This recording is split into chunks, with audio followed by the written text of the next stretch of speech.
Hello, everyone, and welcome on into Smite Prime, where the plays are always premium, baby. Velo here on the scene for some NA Joust action.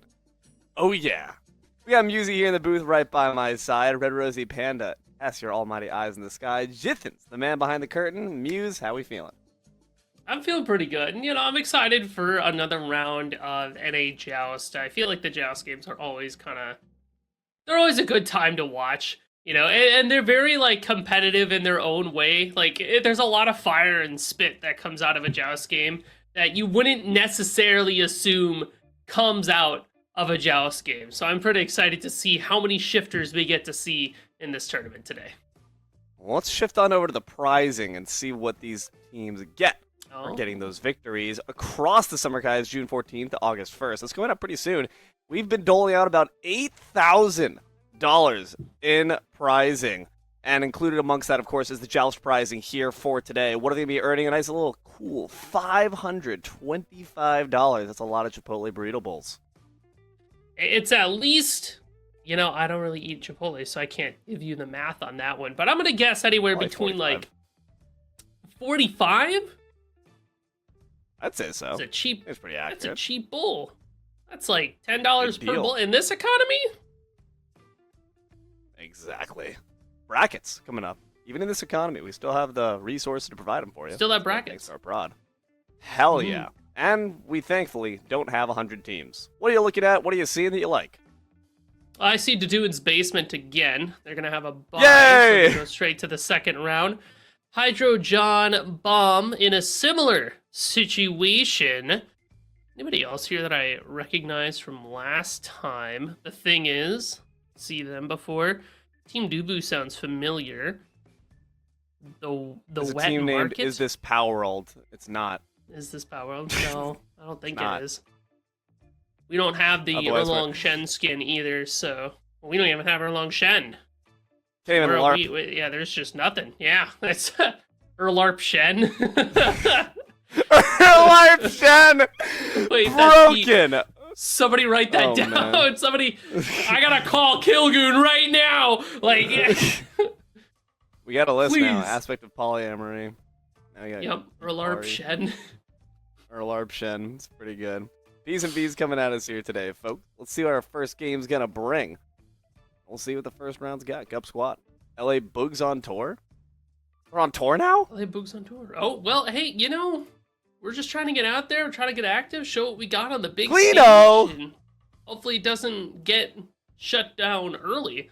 Oh, Ollie's there, too. I recognize Ollie as well from the EU gaming scenario there, but when it comes to Joust, I feel like not much has changed between the last Joust tournament that we had and this one. So, Guan Yu's still going to be really good. Aphrodite. The healers really have their place in Joust. And it always boils down to, two kinds of team comps. Triple tank, and, one of the tanks is, a sheep in tank's clothing, because it's actually a mage or a guardian that's building, more damage to go with their tanks. So you have, An Atlas. Bluestone, E-Staff, that kind of deal, Soul Reaver, so that you have a tank that kills the other tanks, and then you have tanks that just kind of make stuff happen. But other picks like the Appalachian that's banned away as a mainstay for Joust, just because his ultimate takes up the entire room. And then ADCs, I'm always half and half on whether or not I like to see them. Because on one hand, you need them to take down a tower, but on the other hand, you could just have 3 tanks and win the game at 20 minutes,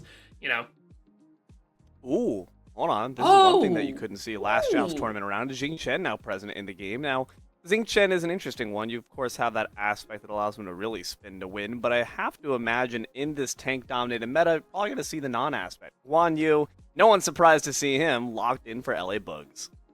Let's see, Guan Yu is better now more than ever because of the amount of protections that everybody is building, because Shifter Shield is so good, Dwarven Plate is so good, Breastplate of Valor is also good. But the prot tread for Guan Yu just becomes so important, and just all that much better. Newt as well is another really strong pick here, because she can build shifters, Tierfing, and then just a bunch of protection shred, which is what we saw in the EU Conquest game last week. Well, I do like this response from Gup Squad. You talk about how important the Talal Assault Protection Shred is. Why not find two stuns to stop it? Hua Mulan and Agni join the battle for Gup Squad. Mulan's a little bit of an eyebrow raise for me. We don't really get to see her too often, but I'll tell you what, Mulan with an Ansile on a Joust map, can't tell me that's not decent, right? And then Agni is one of those picks that is just very, very good right now. He's a lot of range over the other mages, solid CC, Anti-heal. the anti-heal, which is going to be what's especially important, especially into the Hercules that is picked last here for Leboogs on tour. So Guan Yu Hercules are going to be face tanking a lot of damage and healing themselves and their teammates up, while this Newt should be building something along the lines of Tearfing, Shifter's Avenging Blade, Executioner, maybe a Chin's Blade, which is a bit of a controversial item right now. Everybody's very much split down the middle on whether or not it's actually good, because, you know, in theory, your percent health damage item should be good into healthy targets, but, you know, maybe all it's doing is 500 damage. You know, how much is that 500 damage actually worth? So that'll be for ADC players to debate and decide, you know, what do I know? But I'm really excited about this Jing Chen, Dilo. This Jing Chen is going to be very interesting to me. We haven't had a chance to see him play pretty much at all, and he is the same Jing Chen that we've all known and loved from Smite 1, right? He's got a lot of sustain because of all the HP 5 he's able to get. He has that spin to win ultimate in a literal true sense. The Beyblade is back, and the root is very sneaky good, and he's able to keep himself alive with that jump. So there are a lot of things in the Jing Chen kit that I think make him a very attractive pick. I don't know if I'm ready to call him, like, best in slot for any particular role yet, but I will say he's very strong in a team fight. Best in slot or best in slop? We'll find out as we hop into first game. Gup Squad versus Leboogs on tour. Once again, Dilo and Busey here on the mics. But Rosie Panda, Tess, your almighty eyes in the sky. Jithens, somewhere around there behind the curtain. And you watching at home as Baronary flips into battle. And this makes a lot of sense right out the gate. I see a couple of shells. The Aegis for our Newt. Quaquamokwo. Awesome name. I'm glad That's you took pretty the good. first step. Yeah, I saw it. I was like, we gotta get this, address the elephant in the room here. Ooh, address the damage being output as well. Ollie taking quite a bit of it. Fight starts up in earnest from Gup Squad, thanks to that sneaky little flank from Baronary. They once again maybe going down the hallway. No, this time they'll full frontal approach. See, look at that pluck there from Hercules, catches Grace, and they'll dash away. Ooh, good Aegis there, forced out. Thanks to the Noxious Fume stun.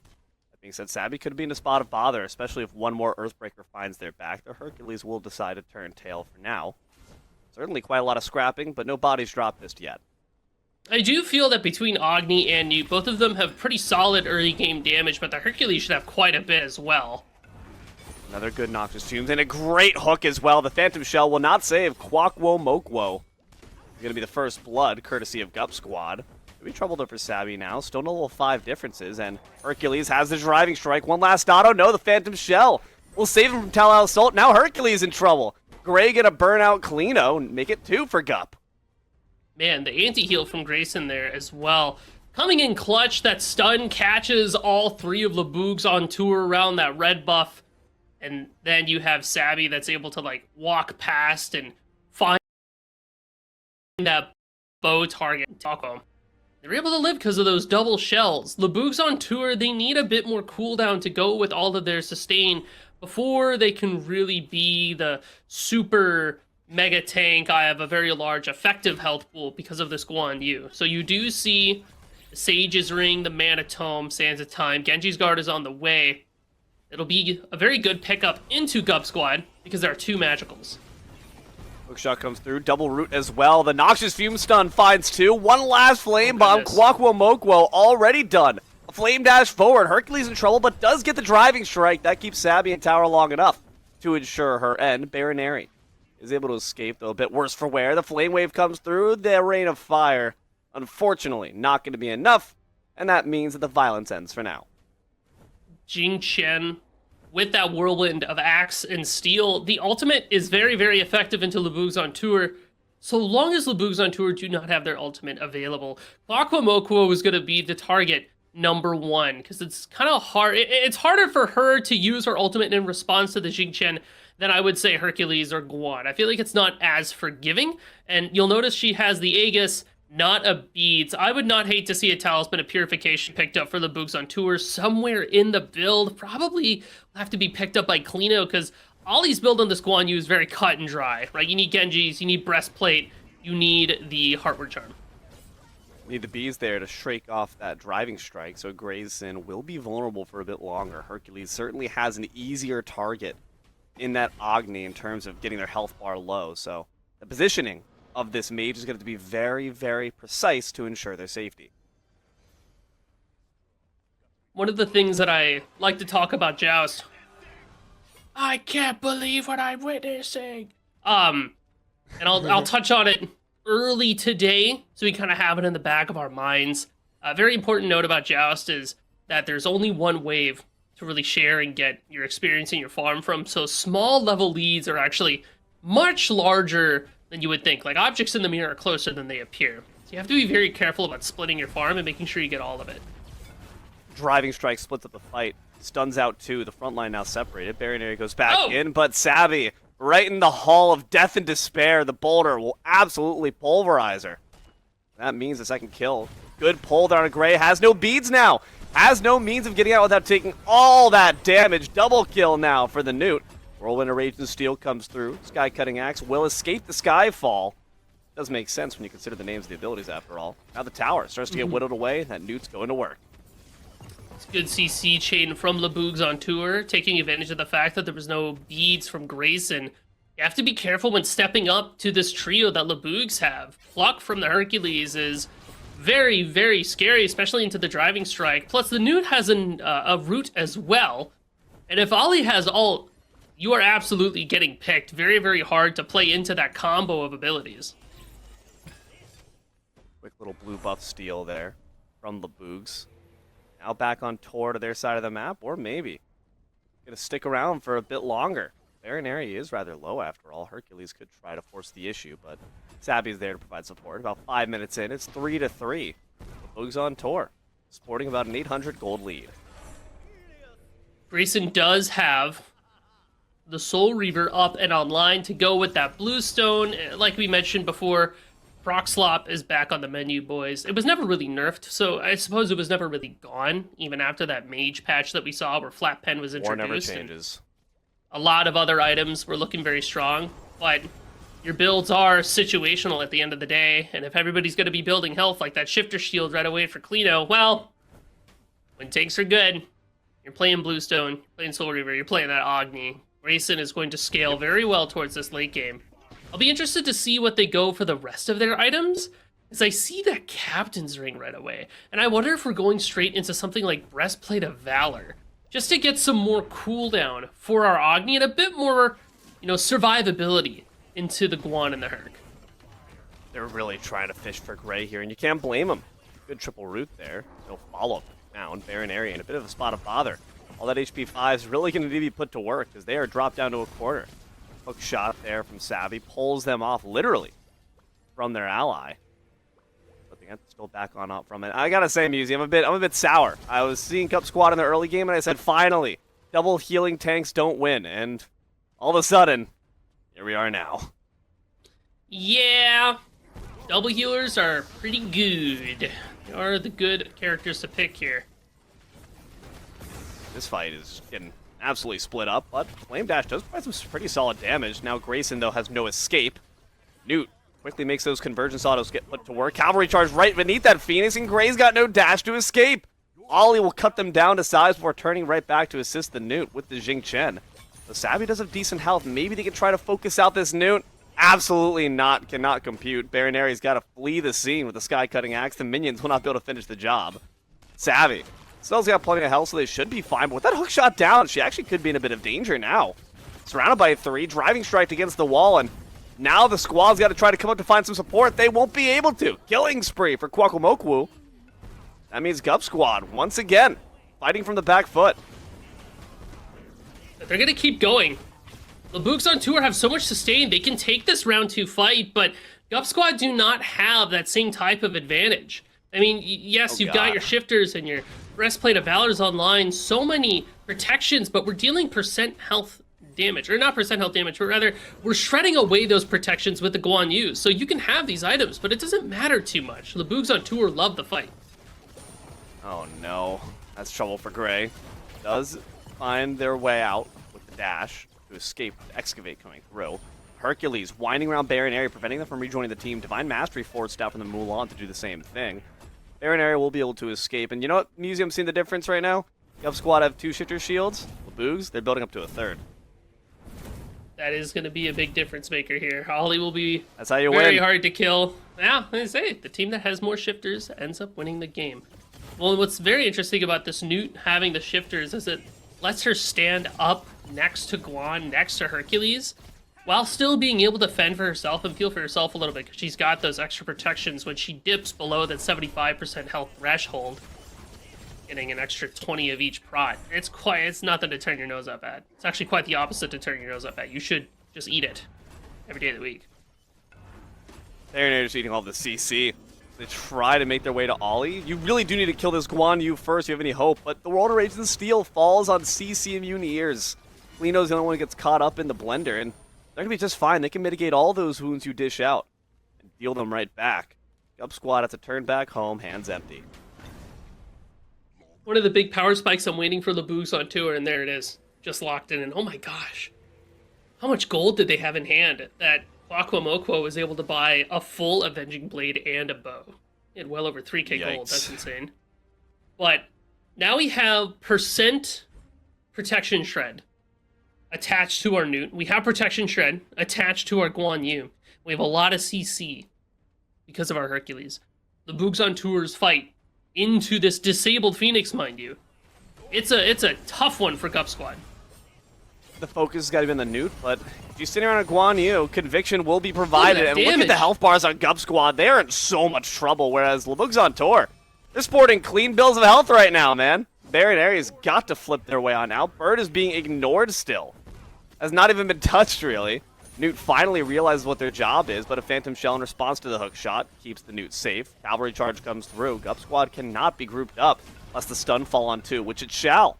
Baron Area once again has to take a dip back in a fountain, and Grayson is going to do so the hard way, thanks to Kwakwamokwo.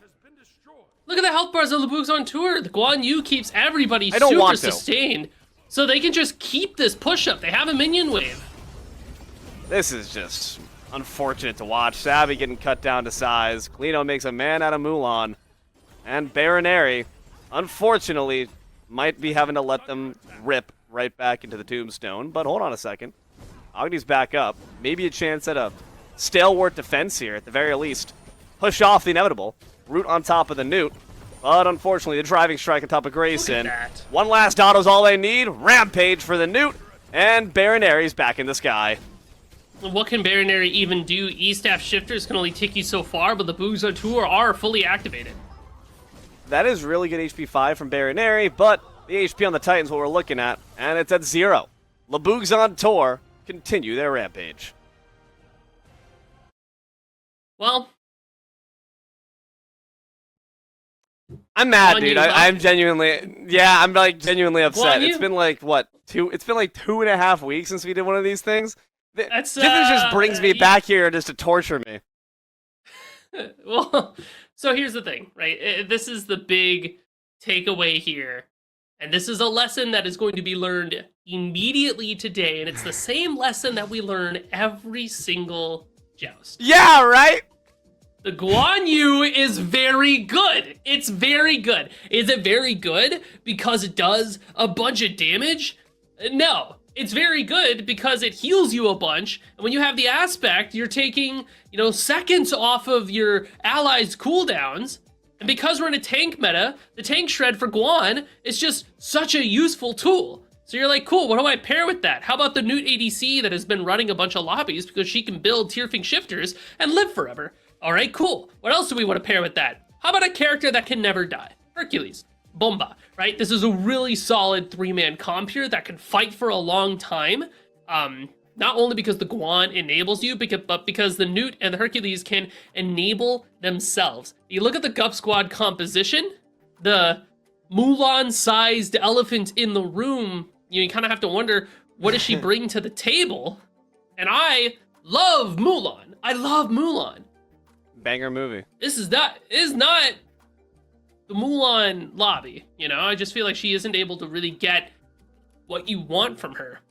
And even though, you know, we have the new character Jing Chen, which, it did look good for a bit, but as the game progresses, Jing Chen really shows, it seems, that they're just here to do CC less than deal damage, especially into all the healing that LeBoog's on tour had. So I'm like, it just felt like a tough draft to play into, for sure. yeah, we like need, just please ban Guan Yu. Like, I'm begging you. That's step this is a one. PSA.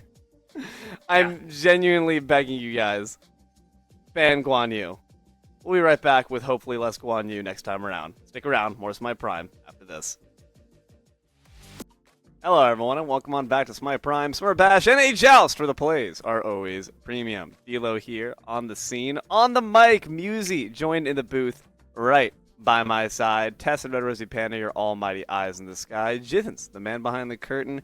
We just got to see, unfortunately, the fact that Guan never changes. Musy stepping into the second game here of the Joust NA tournament. What are we hoping to see this time? Not Guan! Yep. Mm-mm. Yeah. Mm-mm. Girl? Mm-mm. Do not let him pick no. that Guan! Mm-mm.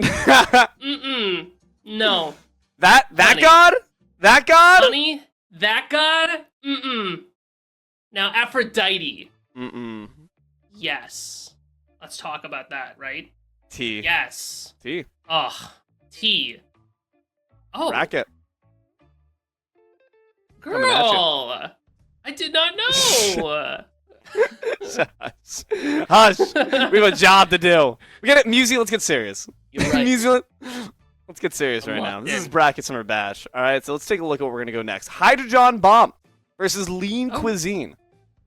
Okay. I ate a few Lean Cuisines back in the day. It's been a while. I had a few. I like the kids one with the penguin on it, and then they changed the penguin. Yeah! And it freaks me out when I look at him in the freezer and I get scared. My girlfriend has to hold my hand when we walk past it. I'm sure that's a very interesting tenet in the relationship counseling sessions, but nonetheless, we'll talk more about Hydrogen Bomb and Lean Cuisine in a second. But we can also take a look across the bracket in general and see what we've got going on. Moving across the board. I mean, that match did go rather quickly, so I'm not sure if everyone has... Oh, wait, no, we don't get to see who's been dropped out. Unfortunate. Well, we nonetheless. do get to see who's completed, right? Like, the thing is, has beaten Scub Nation. Stim City, shoutouts, has defeated the Little Smokies. If I'm looking at a match that we're not putting our eyes on, right? Because we're watching Hydrogen Bomb and Lean Cuisine. Deduan's Basement versus LeBoogs on tour has got to be a heater match. So when we're done with this game, we get to take another look at the bracket. I'll be very interested to know how that game goes as well.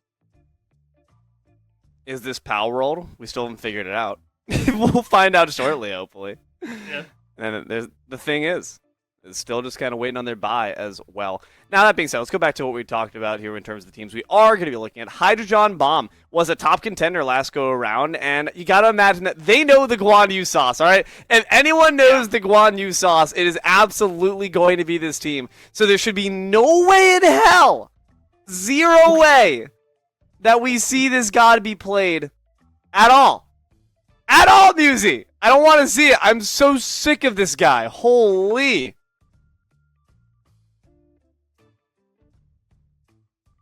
I'm hoping we get to And see a that's the Guan Yu T. locked in. That god looks pretty good. And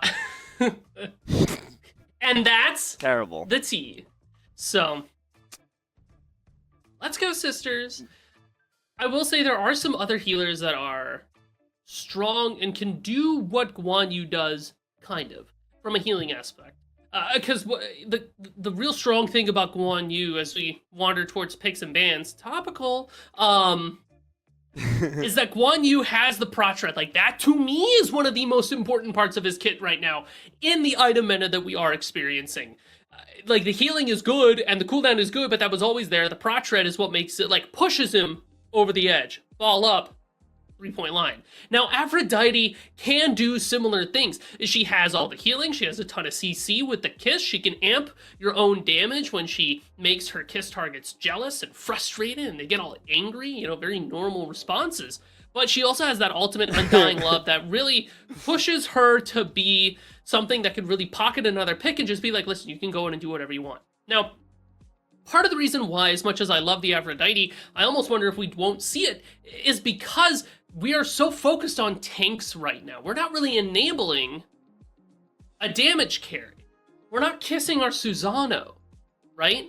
They haven't been on their PC in days. Their Discord icon set to invisible, their profile picture blacked out, and their, little status update says don't bother me. So our duo queue partner is gone. So we're just here with a bunch of these tanks. So I'm thinking Artio and Achilles become another couple of picks that we look at and we go, hey, listen, these could be good. Artio's got healing. She's got a ton of CC in her kit. And the Achilles has an execute. Achilles so good in tank metas because he can look at a tank and be like, listen, you're close enough to dead. You're not dead, you're close enough. And that means that I can pick you up. Sobek, for another reason like that, has a little bit of heal, anti-heal, and an execute. Oh, hey, Guan Yu got through. No! No! Hell! No! Ow!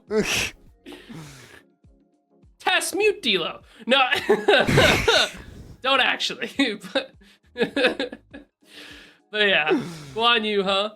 That's what it is. Now, Lean Cuisine have a couple of options. Posh is open. Maybe that could be the answer into the Guan Yu. He's got the anti-heal and kit Fleeting Breath. Very, very handy because it makes it so that Guan Yu has trouble healing. You can go in E-set to maybe match a Guan Yu heal and all the value you get from the utility of her kit, but it's going to be an Ethan and Osiris. Osiris, Lord of the Afterlife. That's true. That's 100% anti-heal right there. Plus, we have an Egyptian theme going on. So, how you doing, D'Lo? It is the second game. Dude. Girl, you gotta... I'm pissed. I'm pissed. Lean Cuisine is about to get gobbled up like some Lunchables, bro. Xing Shen, Morgan Le Fay locked alongside. The only saving grace is maybe that... No, Guan Yu still does enough damage that you're still going to have to build physical prots. Like, you got to. Lean Cuisine... Hovering over this Bacchus, some extra anti-heal, I guess. It doesn't matter, Musi, though. I don't think it I really think that the only anti-heal of that actually is impactful in Joust against these kind of characters like Guan Yu is Opwash, because it's not just the flat anti-heal. It's the stun. I think that's genuinely the asterisk that makes Fleeting Breath so good. Lean Cuisine don't have that. I'm concerned. I am dreadfully concerned. Well, I will say this. Osiris is, in Conquest at least, one of the best solo laners to pick right now because he's unkillable, right? He has percent mitigation attached to his passive. The items that are good right now are items that he likes to build, so he gets to be very, very tanky. So this Osiris will be in the mix for a long time.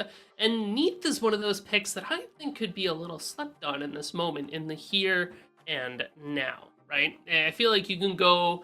Aspect and do like a Sunbeam Bow build, or you can do the Tearfing Shifters Avenging Blade combination here because she has so much attack speed. You can build her as a mage. She's very, very flexible, but also the backflip especially will be an important tool to keep her safe from the CC of Jin Chen and the chase from Guan Yu. I mean, Lean Cuisine, you have Tagveer, Karmic, and Happen. They left that Guan Yu open knowing full well that if Hydrogen Bomb would have it available, they would lock it down. So I am assuming that they have a plan to shut this character down, right? So far for anti-heal, it's just, like you said, like Lord of the Afterlife and the Bacchus, that belch, but I'm with you. I mean, Morgan Le Fay is going to be a hard character to lock down and, be able to kill. Osiris and Bacchus, they can jump on her, but they can't stay on her. That's the big thing. And you'll know that she'll be doing Bluestone, Soul Reaver, E-Staff, Chronos Pendant, probably building a Shifter Shields of her own, and maybe even a Dwarven Plate, just a little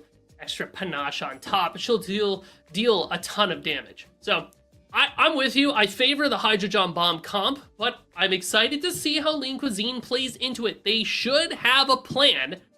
They must have a plan. Because they just let the Guan Yu through. I mean, it's happened and Tegvir. These Yeah. are players that have been through each other thick and thin, and two players who very much so respect mutually their drive to win. Happen probably has a 40,000 word document written about Guan Yu alone and how to take him out. Let's see if that advice ends up being put into good use as we hop right into game. The Guan Yu files continue to deepen as the fight already starts on up. Sunprod dropped down to about half. And there is that aspect of the World Weaver Neath with Death's Toll. So I do think we will see that Tierfing Shifter's combination, or maybe like a Tierfing Broggies, where maybe the best deal, hold on, happen is fine. Maybe the best way to deal with these tanks is just overwhelm them with yellow on-hit numbers. You know what also just stinks about this against John Rowing is that you have stuns to interrupt Talal Assault, but they're not on-demand stuns whatsoever. There's Judgment Tethers right here, which takes a good country minute. And then it's also, of course, that Belch. That being said, Sunprod's in trouble. Sunprod's dead. Phantom Shells were not enough, just a bit too much underestimation of the roots and the damage being output here by this aspect Neath. First blood goes to Lean Cuisine. I like the starter pickup from Happen here as well. Warrior's Axe is another starter that becomes better as these tank items become better, because late game, if you're able to upgrade it, you're going to deal extra damage based on your prods. But also, you just have bonus true damage. Not getting mitigated. It doesn't matter what protections that they have. It's a little extra sustain for you as well. So, I do think that when you are building more protections, your Warrior's Axe gets a lot more value. And I know the answer to that people will throw at that is like, well, you also have this Bluestone, it does % health damage. Yeah, but like, how well can Bacchus use Bluestone versus how much more is he going to get out of this Warrior's Axe? So I like the build start from Happen, Karmic. They both are going to be building shifters, but looks like it could be a Transcendent start from Tegvir. So I do think it's going to be Sunbeam Bow from Tegvir, and that makes me very excited because I think Sunbeam Bow is one of the answers to this tank meta that we're in. Yeah. Like I said before, like, yellow numbers are really good into targets that have a bunch of protections and high health. Like your Chins, your Sunbeam. Plus with Avenging Blade and Executioner being good, I really think Sunbeam could be the way. So show me the way, Tegvir. Lean Cuisine have their plan.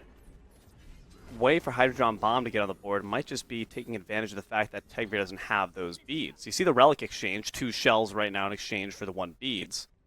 Whereas right now Kaidan is sitting pretty with their safety Relic still in pocket. And talking about CC is also interesting, considering the fact that you have this Whirlwind, Rage, and Steel. Last time we saw a team up against that Xing Chen, they all had CC Moon Ultimates. Bacchus and Neath not similarly privileged in this instance. And not even that Lord of the Afterlife. Like, Karmic can get caught up in it if he's not careful. So Lean Cuisine have a good intro to a fight. Here comes Consuming Power to start things off. Cavalry Charge as well.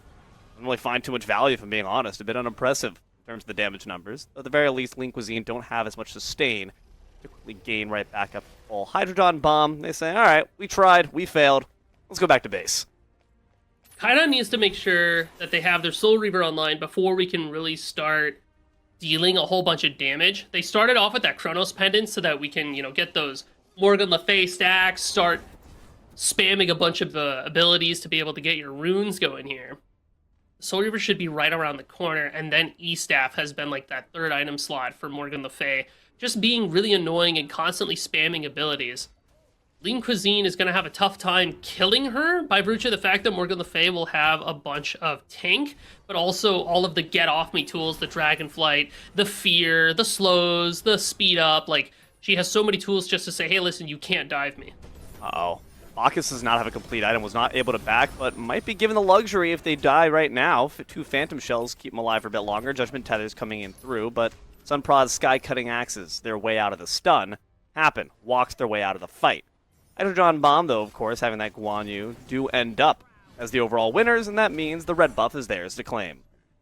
Hydrodron Bomb will have a little bit more relic tempo for the next 100 seconds or so. We still have beats for Kaidan, and Sunprod will have their shell, so I would expect to see them take a fight before those 2 shells from Lean Cuisine come back up. But there's not going to be too much neutral farm on the map to fight over. And this is another thing about Joust that gets a little funky. It's mostly laning, right? And in Conquest, a lot of where you're picking your fights depends on where the objective is, right? Is that the purple buff? Is that the neutral camp by duo? Is it Gold Fury? Those early fights. Hydrogen Bomb, you're just kind of running at each other, right? You're running at each other in the lane and trying to run at an Osiris and a Bacchus. I mean, they can't just kind of like disengage because there's nothing for them to really want to contest. And that, I'm like saying it out loud in real time and I'm understanding, that is why Joust games can go so long. Because what are you contesting? You can't realistically pull that Lost Knight yet. The red buff is down. The purple buff is down. That's why we end up just kind of staring at each other for a bit. Maybe, you can run at them if you're bored and you want to try to kill, but I feel like Hydrogen Bomb don't have to engage, and Lean Cuisine can escape and engage. Stun results in a bit of extra poke on top of Sun Prod, but honestly, Zing Shen is not going to worry about it too much. Again, that passive from all that HP 5 and also HP coming in from the Conviction as well. 5 minutes, 0-1, Lean Cuisine's favor. And because of that, you see the gold lead going their way, about 400 as well. But like you said, Musey, small numbers all add up here in Joust when there's so little to fight over. Objects in the mirror are closer than they appear, so, a little gold swing can catapult into something a bit larger, but what matters not only is the gold that you have, but being able to spend it. So you could be holding on to that extra 400 gold, but it doesn't really mean anything if it's not making an actual impact on the map in your builds. So Lean Cuisine need to make sure that they're backing semi-frequently to stay up on their items, to make sure that they're ready for the next engagement, which I would say like red buff and purple buff would be what we're looking at next, unless somebody decides to,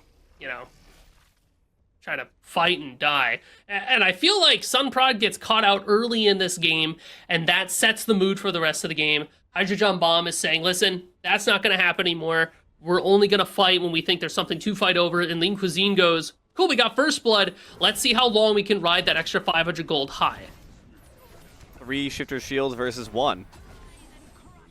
Patterns have said that Hydrogen Bomb instantly loses, but they do have a Guan Yu, so we'll call it all even Stevens for now. That being said, Heartwood, built up here by the Guan Yu, has been changed, I believe, since our last time in Joust, so that means that it's not going to be quite as destructive as before maybe, but still, it's a good pickup here for the healer. Again, so if you see the way that Lean Cuisine are able to control around these red, neutral objectives, Hydrogen Bomb just can't really get in there. Now maybe we could put our foot down, but Lean Cuisine already scooped up the purple, and this is that small lead that starts to develop into something more. So they got the first blood. That's an extra 500 gold. They just confirmed these other 2 neutral camps for themselves. So now suddenly this 500 gold lead scoops away up to something like a 700 or so, maybe 600? Mm-hmm. Yeah.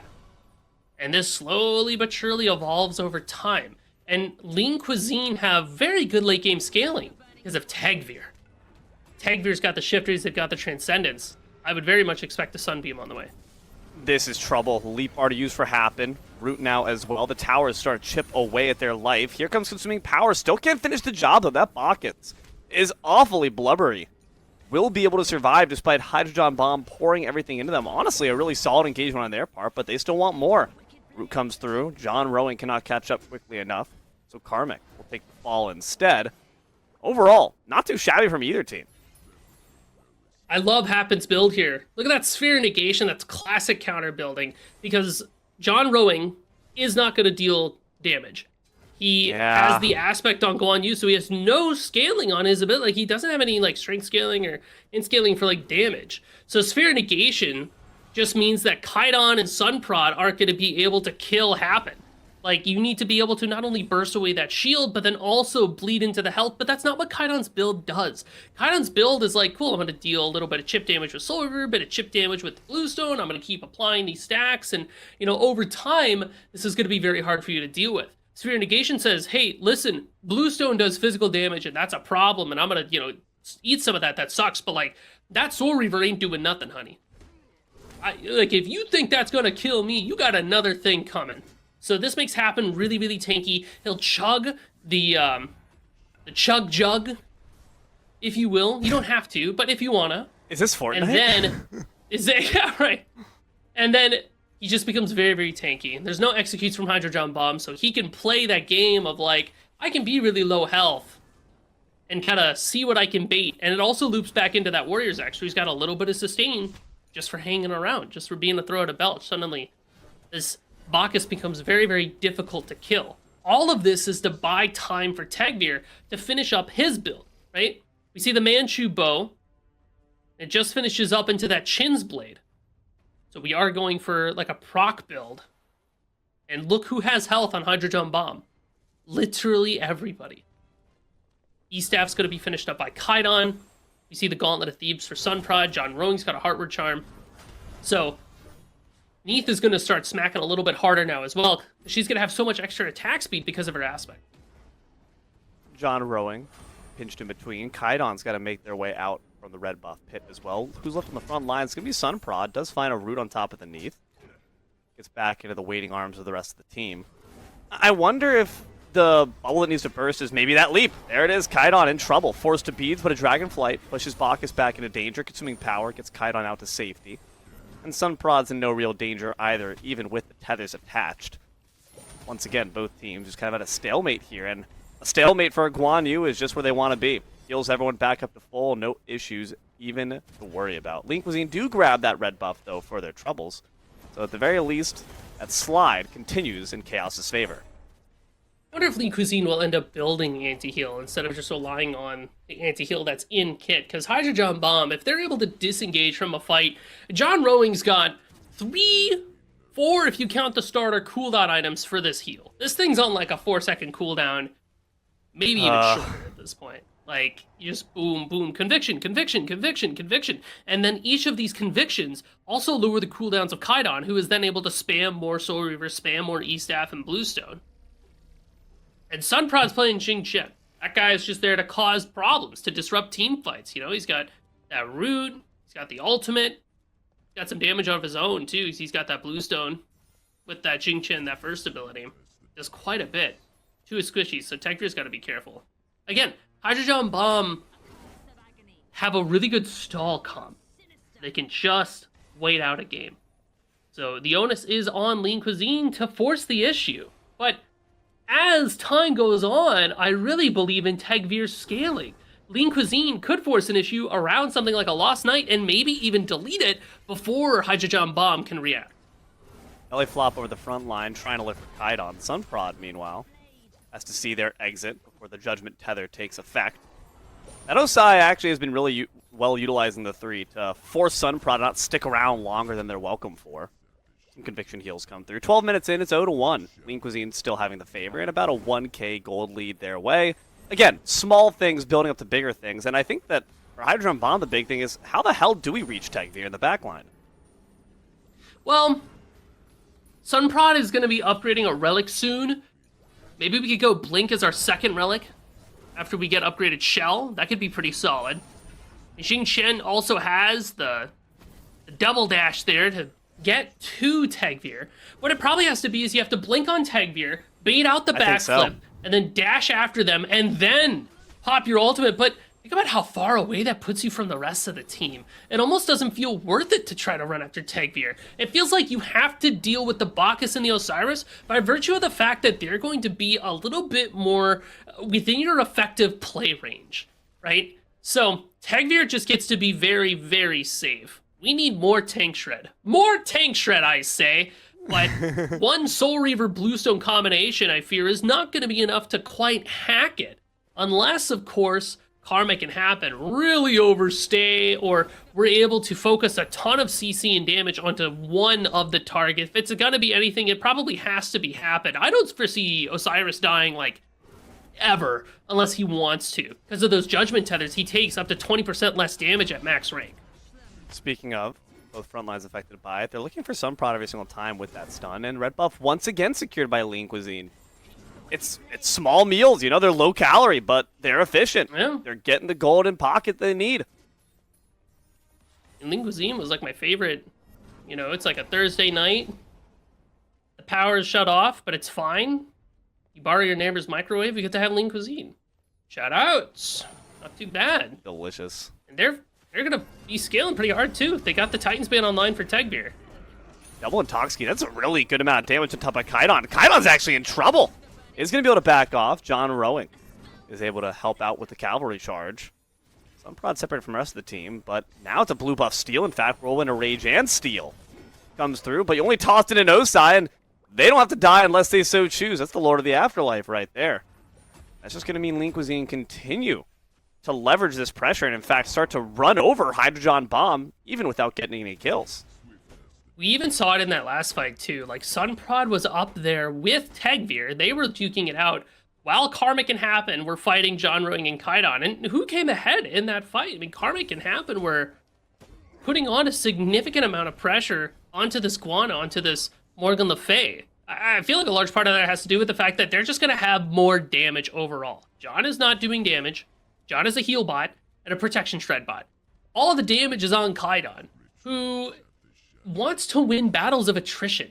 And Lean Cuisine, Karmic, and Happen are not interested in battles of attrition. They are interested in getting in your face and just kind of killing you.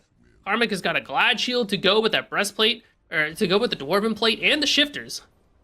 Double Engraved Guard? Are we building Stingy and Anchor? Am I insane? What was double Engraved Guard? This one gets me every time. I think you are correct. I think Stingy and Anchor, and it makes sense right? given the fact that you talked about the anti-heal and how maybe you just need a bit more of it to kind of push you over the edge. Lean Cuisine are slowly approaching this precipice to push off Hydrogen Bomb and finally get this bubble to pop. Look at Tegvir's build! The Sunbeam Bow! The Sash plus the bow is there, so that's gonna be a huge power spike for Tegvir. Hydrogen Bomb's on a ticking time clock. Like, they have to try to force something, but they really can't. Yeah, ironically, it's the bomb that now needs to defuse the enemy team. They gotta get active now, but on top of Karmic, is that really the answer? I don't think so, man. Look at the damage they just did with like a whole rotation of the kit from half the team. It's looking like trouble. At the very least, they don't have the heals, but I don't know, man. I still think that the access to the backline is going to be key. You have that blink now from Sunprod, so maybe you still can try to find Tegvir. Beats around for 20 seconds. They're approaching the tower. Starting to get active on the structure at the very least, but they quickly turn back heel. Say, Lean Cuisine don't have to do anything except wait for Tegvir. So they can soft defend towers. They can let Hydrogen Bomb chip into it a little bit, knowing full well that their win con lies in Tegvir hitting level 20. Which they have, by the way. So now they can get that upgraded Death's Toll. Oh, it's Executioner first. It's not the Sunbeam Bow. I got excited for no reason. Tegvir has trolled me again. Throwing the game. Shoutouts Tegvir. Throwing the game. SMH. Not really. I mean, it's just more prot trip, which is still very good. I mean, Tegvir is still that ticking time bomb. I'm just hoping for Bingo. Oh no, the backflip comes Yep. up just in time. They had the beads anyway as insurance, just acted a bit too late. Now the front line could be in danger, actually. Sunprod up down to about half. The Belch won't find the stun, though, and the Conviction shrugs off the cooldowns. Kaidan kind of being left alone, but is able to sidestep the Lord of the Afterlife. Here comes the Consuming Power. Kaidan finds some decent damage on top of Happen. The minion wave pours through, but the real players don't. Lean Cuisine decide to cut their losses and back off.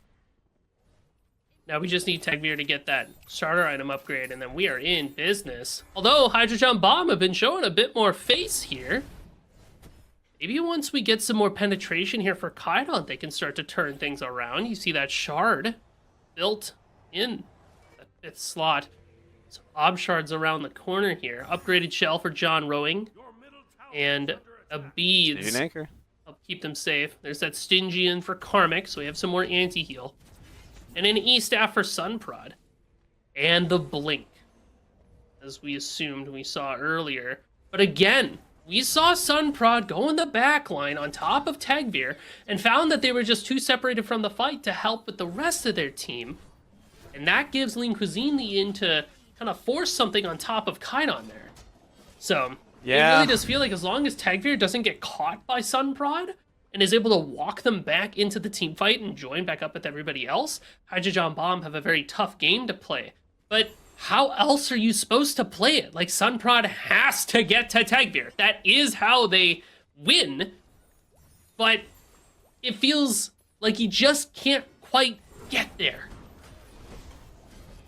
Feels like Kaidan can't, right? You're not an Ogdi. You don't have a Flame Dash to burst forward and catch up to all the mobility that a Xingqian can provide. Consuming power is maybe the solution, since it covers a very long range and offers that movement speed buff. But even that's risky, because that's Kaidon's best mobility option to escape the pressure from this Bacchus, who's consistently seeking to make her life hell and put her in that exact same location. Blink forward, though, does catch the beads off the Neath, but that opens up the way to look for Kaidon. Backline ultimate for backline ultimate, though some decent damage has been applied. Beads used a bit late there by Kaidon. Dragonflight pushes happen. Back into the tower, they'll eat some shots for their trouble. Poke War so far being won by Hydrogen Bomb. They're okay with stalling out this fight. Now they look instead for the Osiris, but then quickly realize who they're hitting. Karmic, you're not going to kill them anytime soon. John Rowing, in fact, could be in a bit of trouble. Has to dash back from the Spirit Arrow. That Eggsy does certainly hurt after all, but Hydrogen Bomb still alive, and that means they can heal. John Rowing will just press that conviction button as much as they can, but you saw what happened when Tegvir was able to connect onto John, even just for a little bit.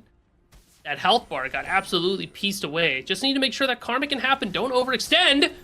Oh, double cavalry charge finds double stun, double root as well. Kaidon's still in the middle lane, now by themselves. The Bacchus is going to leap on top. Lord of the Afterlife tries to follow them, but consuming power gets all that distance. Whirlwind Rage and Steel. I don't know if you want to toss them into Kaidon, but they're going to try. First kill there for Hydrogen Bomb, but it's a big one. Karma is going to come right back for Karmic.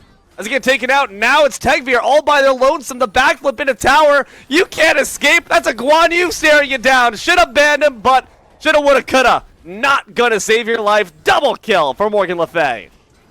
The cooldown resets, the cooldown reductions from Conviction coming clutch in that fight, because Lean Cuisine fight into everything that Hydrogen Bomb have, back away thinking, cool, we don't have to worry about their ultimates or any of the other engages that they have, but because John Rowing is just spamming Conviction over and over and over again, Hydrogen Bomb just go right back in for the fight. Sunprod's able to hit an ultimate, and then, like I was worried about, Karmic can happen, walk up just a little bit too much, and eat double stun, double knockup. Too much damage.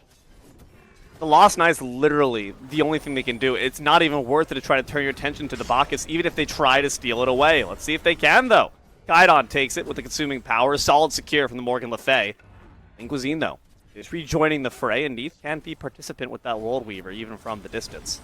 But Hydrogen Bomb don't want the fight. They got all they need. Now they take flight. 22 minutes in. It's 2-1, but Music, I gotta say, just the fact that we could see potentially a Guan Yu lose or see history repeat itself, that's all the excitement I need. I mean, I'm pretty excited. The Sunbeam Bow is finally here for Tegvir. So now this Neath has the damage. We are the late game. So you activate, it's an active item, you pop it, you get extra projectiles that deal 30% of your attack damage as magical damage. So John Rowing and Sunprod and Kaidon, if they have an overt amount of physical protections, they're going to end up taking a little bit more than maybe they think. But of course, shift or shield for everybody, not quite as relevant. But what matters is all the attack speed that Neath gets. Blink in from Sunprod with the Whirlwind Rage and Steel forces the backflip out from the Neath. Can't afford to have their beads taken off so quickly.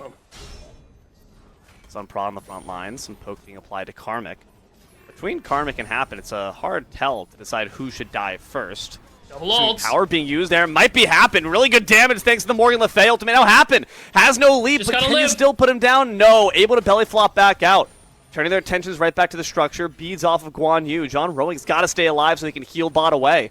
But Sunprod's not going to be beneficiary of those convictions. A backflip back away from Tegvir since they were awfully low. As the Phoenix continues to get whittled away, but won't be stunned for too much longer. Hydrogen Bomb might not be able to finish the job. Lord of the Afterlife on top of the Sunder does decent damage to Kaidon. They can't heal back from it quite just yet. Happen is looking to finish the job of Morgan Le Fay. They're displacement immune. Dragon's Flight does not matter, but more conviction. Good knock-up. Great Intoxicate. Trouble. But Kaidon's still alive in the ultimate from Sunprod. Heals properly. Away from the mage. Now, the Poke War is going back in the favor of Hydrogen Bomb. Consuming power. Does so much damage to Happen. Sunprod follows him through the wall, but I don't think that Furious War is going to be enough. You might have sold away your own life. Good route there on Tegvir, but the backflip and the Phoenix are there to ensure that Lean Cuisine stay alive. Hydrogen Bomb finally have to sound the horn for retreat, but man, what an intense fight.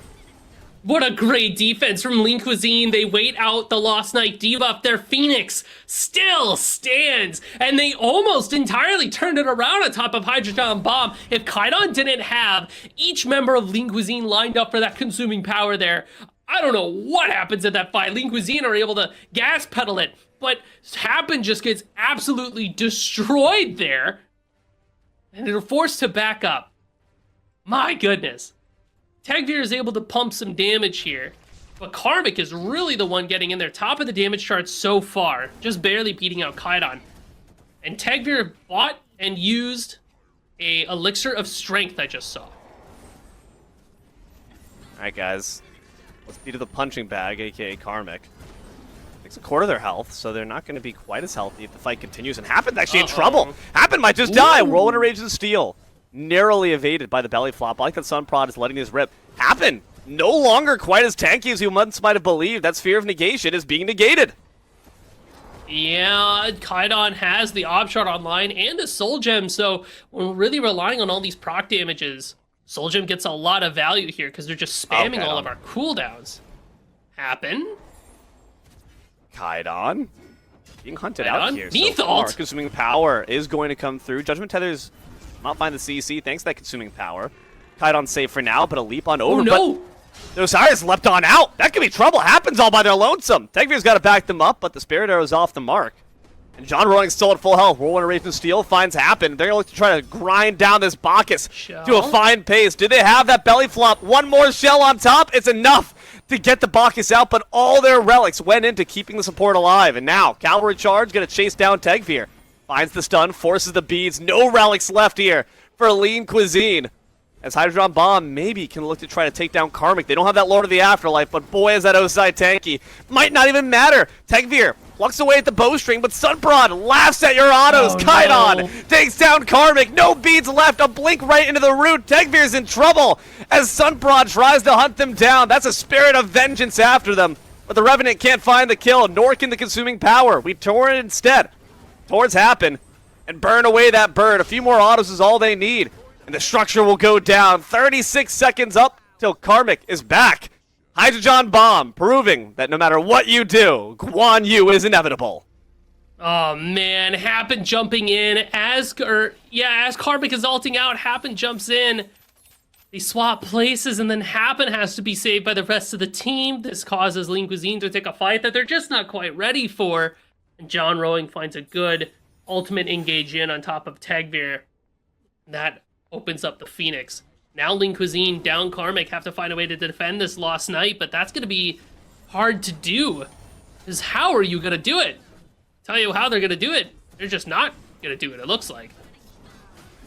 Around the back line, Happens here. Tagveer from the front alongside Karmic.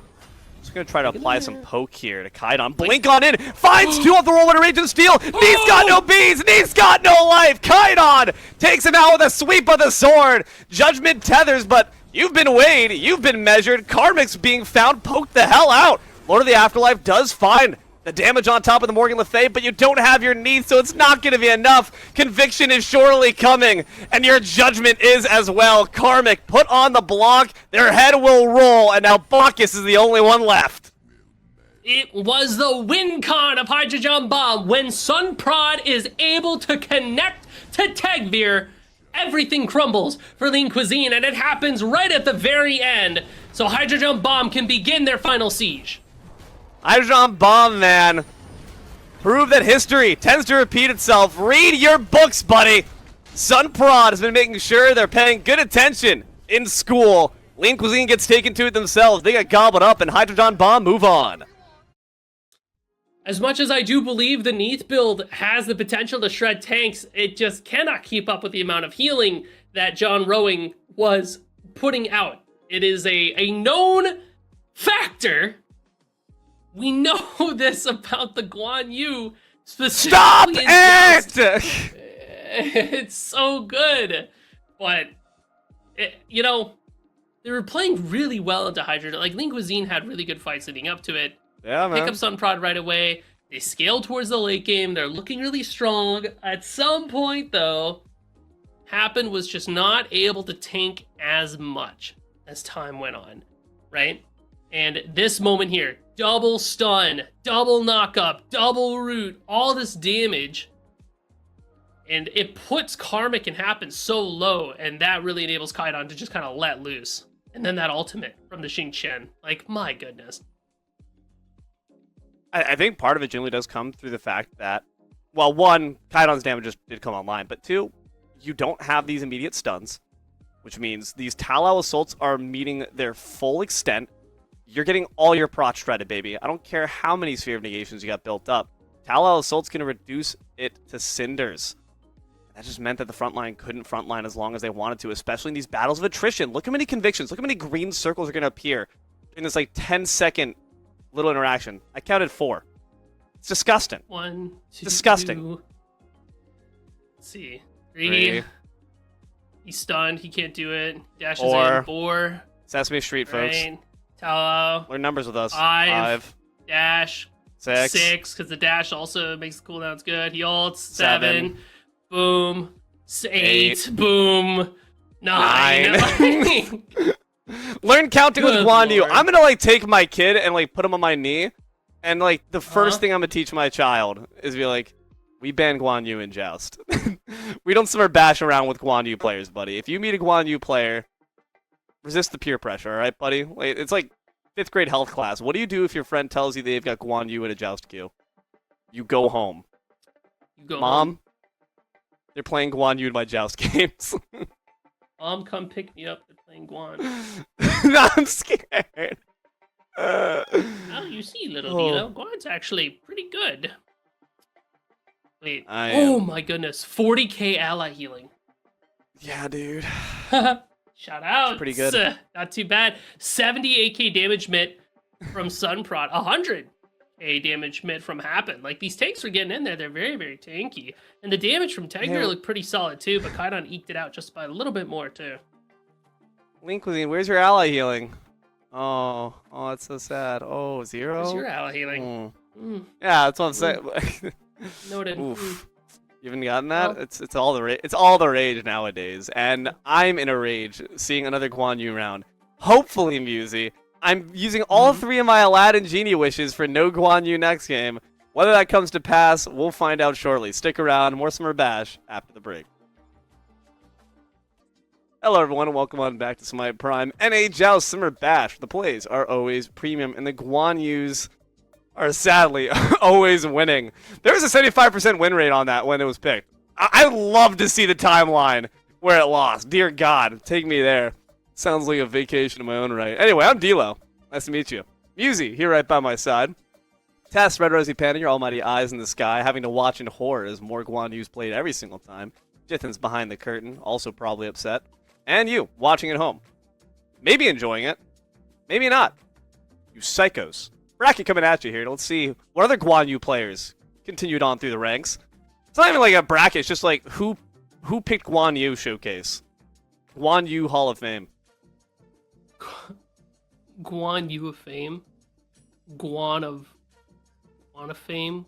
Guan Hall like of guano, Fame. Am I right? Workshop it. Stinky. Stinky. But we do see that Duduin's basement actually. Yeah. Through there. So unfortunately, what was it, the Boog Squad? We're not going to be able to keep it going. Thing is, they played Guan Yu, they deserve it. Yeah, it happens. Avengers versus 2 Thorns, 1 Dahlia, and then Hydrogen Bomb and Theater Thugs is what our quarterfinals look like so far today. And we're going to be looking at the Thing Is versus Humongous. We haven't seen either of these teams so far today. But we are going to see if they know. Do they know? Are they aware? Because one of them is about to find out if they didn't know already. PvP's coming at us right now, guys. This is the most afraid I've ever been. I watched Obsession recently, and I'm actually more scared right now. It would be a The thing is, it would be a humongous blunder if they don't ban this Guan Yu. Very nice. We'll find out if they do. I keep in mind, folks, that the Joust bans are different. It's not turn bans. It is instead you select 3 and the enemy team selects 3. Yep. They're blind. You can very well double ban the same god, do as you please, but that does mean that Humongous obviously batter with a very large advantage in the sense that they know that if they don't ban the Guan Yu, it's either going to be banned or it's going to be theirs if they want it for first pick. Yes, the thing is have to ban the Guan. Otherwise, Humongous will pick it up. Humongous could ban the Guan, but only if they're not going to play it. And then I'd be interested to see what they would want to prio instead of that Guan Yu. Now, the thing is, looks to have a pretty stacked team here. I mean, Rong Yu, Zab, and Benny Q versus Humongous, which is, you know, I don't know any of these players, and I love saying that sentence because I always love seeing new players on the scene, especially when they make it so far into these tournaments. So we have Ethiopian. That's good. I like that. Brandolonian. Oh my gosh. Hey, never mind. I don't like new players anymore. Makwoku, Brandolonian, Goku! Ethiopian. Next god coming to Smite. Carly Steffer. That's easy. I can do that one. That one's fine. Brandolonian. Now What? wait a minute. What? That can't be. What just happened? Was it I wish for. Oh, Whoa. okay. So it was a Wukong first pick, and then the thing is pick up Aladdin and Sobek. Now, I have some questions about this whole thing as a general rule. My first one is Wukong in the first pick slot. Not what I expected at all. I don't think Humongous. I could have guessed. There are like 70 gods in the game, and I would have guessed like 40 others before the Sun Wukong. And then the Aladdin to respond. Now, Aladdin is a late game hyperscaler who does a secret, sneaky amount of damage in the early game, but he really relies on farm and getting to that late game. So the thing is, are absolutely looking to play for that 20-minute mark. It feels like that's kind of like the late game moment in Joust, where Humongous are going to have a lot of damage very early on here. New Thor, Wukong, these are all picks that can get, you know, down in the mix. There's a healthy amount of CC to be able to lock down. I mean, you know, Thor Wall into Hammer, into Wukong Cudgel. There's a lot of range that we can play with here to poke out either an Aladdin or Loki. Interesting stuff here. Humongous have some really great This is, CC Immune ultimates. Some great safety CC Immune ultimates as well. 3 ultimates that remove you completely from combat, in fact. Between the Anvil of Dawn, Skyfall, as well as Somersault Cloud. They're all going to the sky. You know, just kind of hanging up in the clouds. The thing is, literally, they have some really solid engage between Aladdin Leap, Loki Assassinate, Sobek Pluck. There's no lack of ways to access the back line. It's a question of whether this front line from Humongous will let you get there. Yeah. Here's the thing about Wukong. Yeah. Wukong does not do as much as some of the other tanks in terms of making space in a front line. Wukong's really good at harassing a back. So it feels like the thing is we'll be able to look to go on this Newt fairly easily, or just kind of look to pluck the Wukong, right? Like, I feel like they could scoop them out pretty simply. Not wrong on that. We'll find out if it goes well for Wrong You. And the rest of the thing is we hop into game. Humongous, the thing is, once again, Dilo Musi. Also, once again, Red Rosie Panda, Tess, Dithens, you. Mwah. Take a look here. Oh. Loki Aspect. Yuck. That makes sense. It does. Loki Aspect has been very popular in Conquest, kind of like a dark horse pick in Conquest, because like some solo laners will play it, but most are very focused on like the Osais and the Mordreds of the world. Don't blame them. Love those picks. But this Loki can do a pretty significant amount of damage while building as a tank, and he still gets to keep his base ultimate. What the Aspect does is it makes it so that he doesn't go invisible off his 1 anymore, but he can blind you, which is still a pretty frustrating CC to play into. And it turns him into a tank, basically. So he's very much so a in-your-line, front-line tank. Ooh. Great double stun there from the Thor. Results in a lot of damage on the front line. Benny Q. Hunted out here by the Sun Wukong transformation. A pluck on top of Sun Wukong. But the root through the wall could mean trouble. For Wrong You, the Staff Slam comes through, but the Sobek does get out the other end of the day. No! Double tap!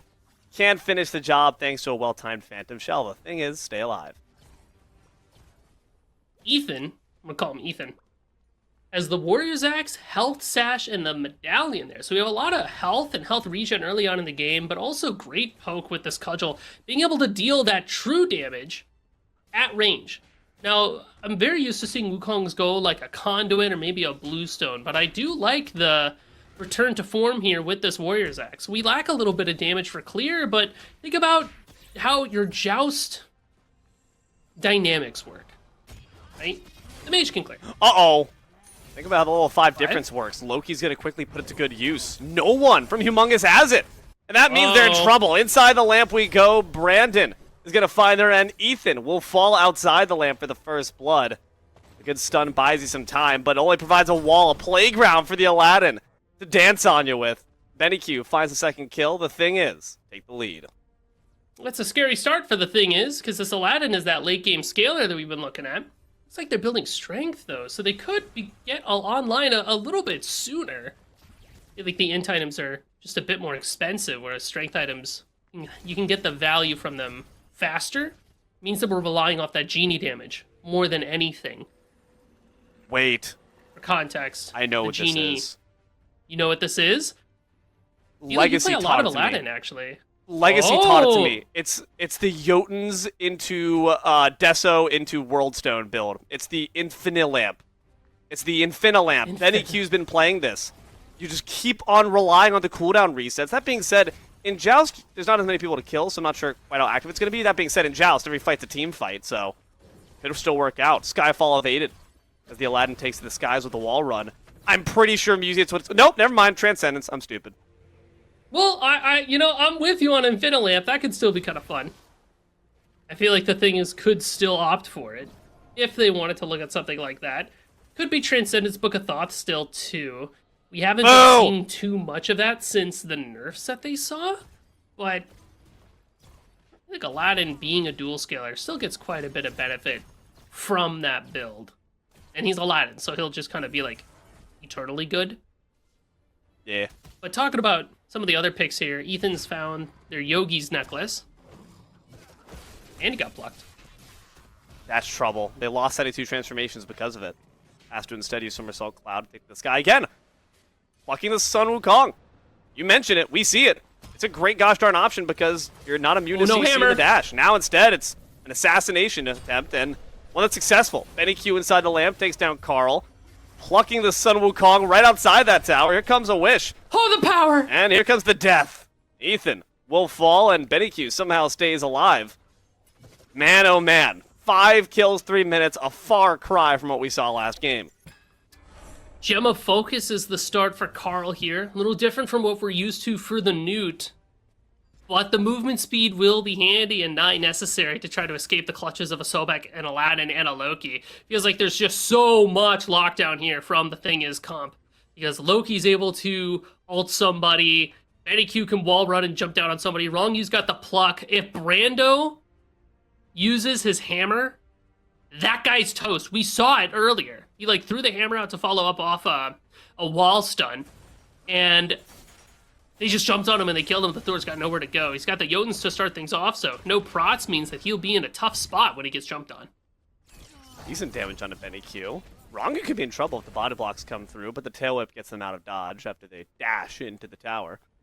I was going to say earlier on that a problem for the Thing, as I can see in the future, is that they lack effective range. The only in-hand ranged character in this game is the Newt. But the thing is, has so much easy access to the backline. You mentioned it. Assassinate just skips the line, dude. It's like those jerks back in middle school who just cut the lunch line saying, oh no, I'm just talking to my friend. I know you're not talking to your friend. You're the last order of cheese dippers. I hate you. Yeah, those are my dippers, by the way. I waited in line. The lunch lady and I are cool together. She saved the dippers for me, and you're going to try to take those? Oh, I'm tattling 100%. Lamp? Trouble. Good Skyfall there, evaded by a better agile leap onto the wall. Sultan's Here they Grace come. as well. Benny Q's leaving for a Teammates decent on the amount of way. time, actually. This is going to be trouble. But Benny Q's still locked between a rock and a hard place. They somehow managed to get out. Oh, thank God they die. Immortality instantly popped, though, back into action. Carly does not have the same ability. Brandon double taps their way on out. The tower's disabled, by the way, so no help coming from the structure. Feeds forced off from the Assassinate, and the Dancing Blades will result in Brandon being taken out right beneath the Phoenix anyway. Now a great pluck on top of the Sun Wukong once more. But they do seem to have enough health to survive the onslaught. 1-7 from the thing is. The immediate Immo wish is crazy. There's that Jotuns for Benny QD though. I think you're on the mark with the Infinilamp. That's one piece of it. Infinilamp. Infinilamp. Feels like something Benny Q would do. I mean, thing is healthily ahead at this point. And we talk about how objects in the mirror are closer than they appear. Joust is a game of inches where you get a 500 gold lead, you build on that. Thing is, have taken their small little gold lead, invested it, and it has turned a massive profit. Is it a bull market? Bear market? I don't really know stocks. But I'll tell you one thing. Would say it's a bull in a china cabinet market. Bull in a china cabinet, because everything's breaking. The thing is breaking the bones of Humongous. Talked about how they have easy access to the backline. What can Humongous do to play into that? How do they deal with the engage from the thing is? They don't. That's the tough pill to swallow. Maybe you can Tiger Stun on top of your teams. Maybe you can root on top, but I don't think anybody from thing is cares about that. Oh, a dodge there of the charge Preludes. Good Skyfall, too. Pulls back in, too. Not bad. But this Newt does not have the damage, really, to shred through anyone just yet. Lamp comes through and will find the mark. That's okay. Brandon's going to join the battle. Phantom Shell allows Thor to get to the sky. Benny-Q could be in trouble. There's waiting for the circle, but the stun! It needs to link into the next one, though! Thor instead decides to go for the Sobek, tries to take the exit! Your cowardice will be repaid with death! Brandon tries to absolutely abandon Ethan, and now Ethan is going to be sent to the same destination in hell. Double kill for Benny Q, and now they're off the top ropes looking for Carly. Ooh, Benny Q just barely able to live, and Carly is not able to survive. Benny Q's out, though. And the Titan also can't die, guys. You do have to take down the Phoenix, by the way. It's kind of a BT game mechanic we've had for a bit. 8 minutes. 2 to 10. 5K the way the thing is. Yeah, right? Dude, holy crap. Do you see how much fun we can have when there's not a Guan Yu?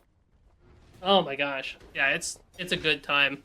I cannot stop thinking about the fact that, like, Ethan had such a good stun onto Benny there, and I was like, and the Thor's in the air, and the Aladdin's kind of low, and we could just dunk on that guy and own him, and the camera pans up, and the Thor's still in the air, and I'm like, no. No. That's so sad. Dude, I was right there. If I'm the Wukong, I'm clear comms. Like, oh my goodness. Brandon is not going to have your back in a bar fight. You're like, is that your boy? That's not my boy. That's not my boy. I don't even know that guy. I'm not even from this town. I don't know these people. I'm just trying to get home. Is that my Uber? I gotta bounce.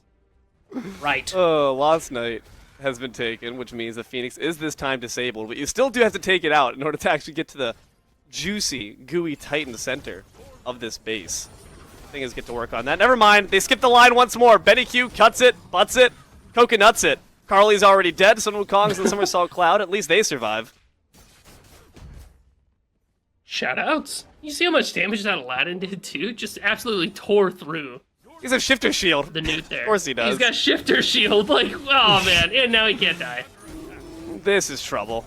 Well, you do at least have that shield to grind through before the Sub-Execute will find you, so Sun Wukong lives for a bit longer. Benny Q turns their attentions over to him. Sidesteps the Skyfall. Carly does take down the Sobek. Thor this time actually tries to ride for their boys, but quickly realizes maybe it's not the best idea. I don't know them, I swear! Benny Q does not seem to care. Double kill for Aladdin once more.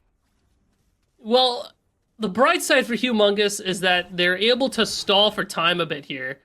They're making trades. We lose a couple of people, but we take one of the thing is. So as long as we're able to make some trades, we can get some more gold in our pocket to finish our builds. And when it comes to builds,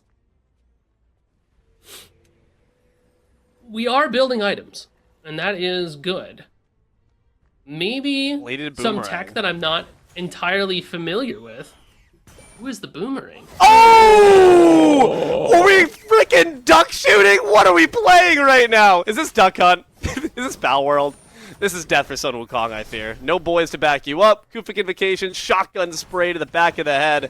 Ethan is once again sleeping with the fishes.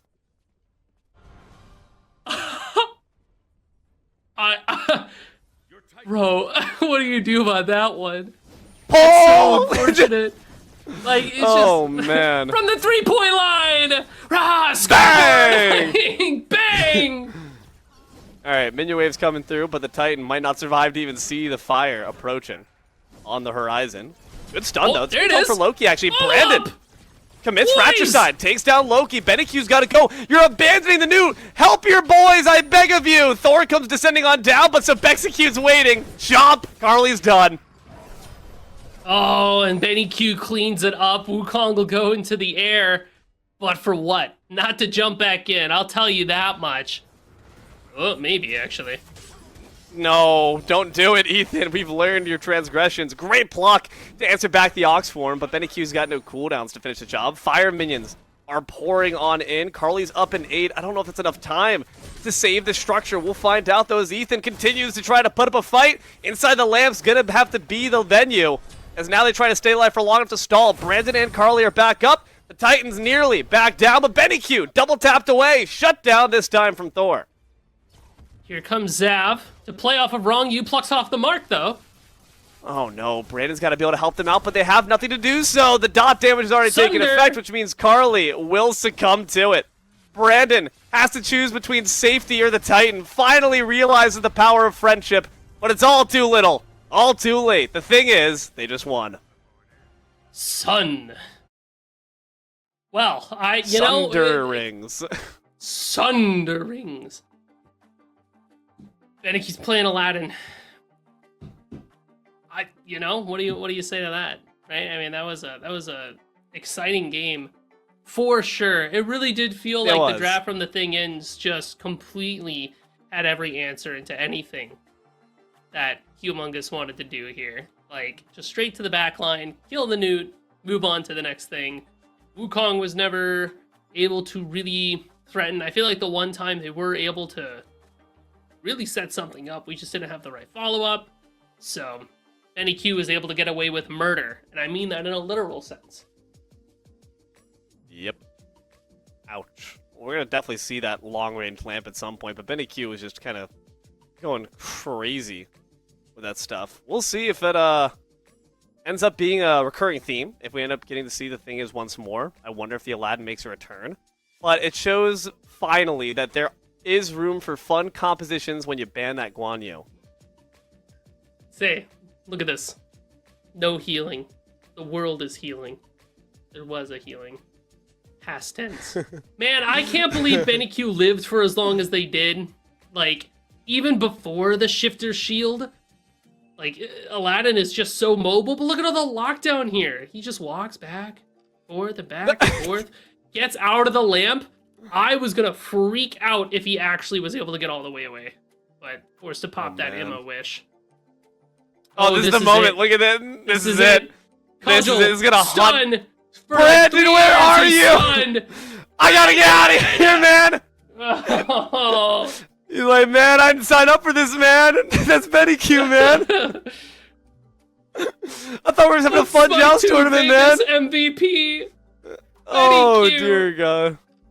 Oh, Lord. Good stuff. Another shotgun spray. Benny Q, yeah, really did execute quite well. If Paul was around, I'm sure that he'd be very proud to see that the legacy lives on as far as the Aladdin stompers here in Smite Prime. There's the long-range lamp. Disgusting. Ethan should just drop the keyboard right there. Yeah, that's a tough one to play into, because you're like, that never hits me. It clipped me. That's ridiculous. That hitbox is, like, chunky, too. Lamp is... Dude, it's the tail on Sun Wukong. It's kind of forgiving. Very forgiving hitbox. If the game thinks you hit it, you hit it. No real questions involved there. Oh my. That was fun though. That was definitely a good change of pace. I think we really needed that. Now back to our regularly scheduled Guan Yu programming, folks. Yeah, for real. Look at this. Hope you enjoyed the 0 commercial break. ally healing. Shout out. Oh, the dream. My actual dream to see. My sleep paralysis demon's a Guan Yu. It's just a conviction sound over and over again. I'm gonna change your ringtone. Every time you get a text, it's gonna be Bing! a conviction sound. Ah! Chung. No! At least my cooldowns will be Hey, Dilo. reduced. Oh, man. What are you doing for dinner tonight? Chung. Ah! I am not coming to Wisconsin to visit you anymore. You scare me. Yep. I'm terrified. It's But gonna happen. I'm also terrified of the future, folks. We all are. The existential dread of another Guan Yu, it grips all of our hearts. Will it end up coming to pass? We'll find out shortly. Stick around. More Smite Prime after this. Hello, everyone. Welcome on back to Smite Prime. Summer Bash and a Joust. Semifinals coming up. The plays are certainly always premium. And the Guan Yus, maybe, will appear. We'll find out. D-Lo, here in the booth, joined by Musi right by my side. Almighty eyes in the sky. Tess for Rosie Panda. Jason's behind that curtain. Bracket coming at you. Boom! Bomba! Sammys. So, the Thing Is versus the Avengers, Deduin's Basement versus Hydrogen Bomb. This is looking like a pretty solid semifinals bracket here. Nice. I believe we're going to be looking at Deduin's Basement versus Hydrogen Bomb. Haven't gotten to see Deduin's Basement grace the stream just yet. So we'll find out if they, too, are Guan Yu merchants, or if maybe it's off the shelves. So, it's a lot on our plate. There's a lot that A lot I'm of lean thinking about. cuisines. What A you lot of think lean about that? cuisines. You got? Thinking about the little brownie that you can get inside that lean cuisine. I haven't had lean cuisines for a Sucks. while. I remember their mac and cheese was not very good, but I remember like the nuggets were good. The So here's brownies were here's huge the thing tests. about lean cuisine. Like none of lean cuisine was good. I don't think we were eating lean cuisine because it was good. You know, I was eating it because it was available. You know, that's just me. It's true.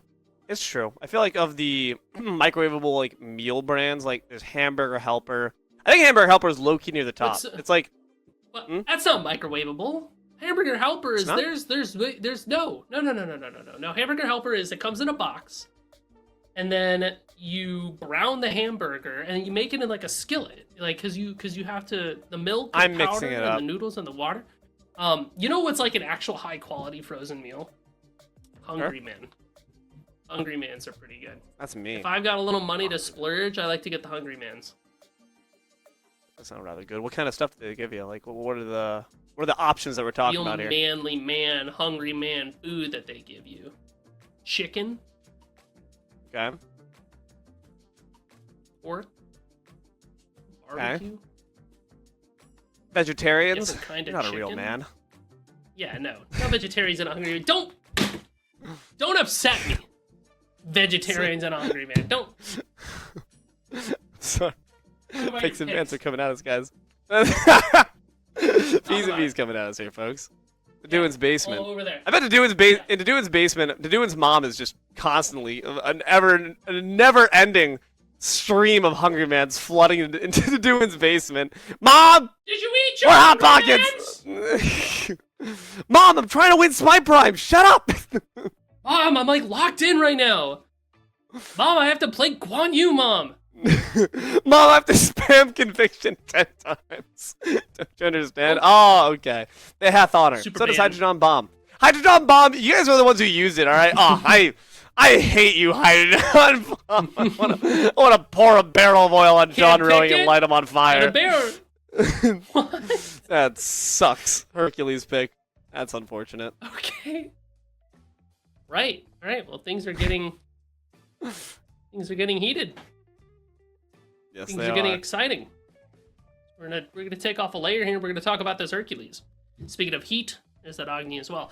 Hercules was part one of the Hydrogen Bomb comp that we saw earlier today. Here's what it does, right? It's a bunch of mitigations. It's a bunch of self-sustain, but also pluck into driving strike is very strong. Hercules is able to fend for himself pretty well, while also setting up a bunch for the team. We just need some follow-up to go with this Hercules.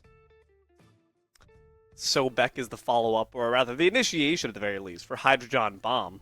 We saw how well that could be used to skip the back line, but Hercules is rather beefy, so can maybe try to bluster their way in front of any charged preys incoming. Like you said, though, well, it is the follow-up. It's an E-set. That also could be frontline if they decide to go aspect, but based on the formula we've been seeing, I think that might just be the backline. No, hold on a second. Maybe that is frontline, because there's an on her there to back her up. Well, and also think about who's on Deduin's basement, right? It's an EU squad. They're very firm believers in the ESET aspect solo, which I am as well. It's a ton of utility. Plus, being able to offer shields and a silence is going to be very strong into a Sobek slash an Agni. Can stop a Sobek in their tracks, while also providing a lot of setup because of the slow as well. It makes Hercules' jobs easier. And the Honor being able to have a little bit of prot shred attached to their autos makes it a pretty strong pick here, because there are so many tanks that we like to lock in. Now, Hydrogen Bomb with this Agni Sobek, now we just need one more tank to fill in the gap here.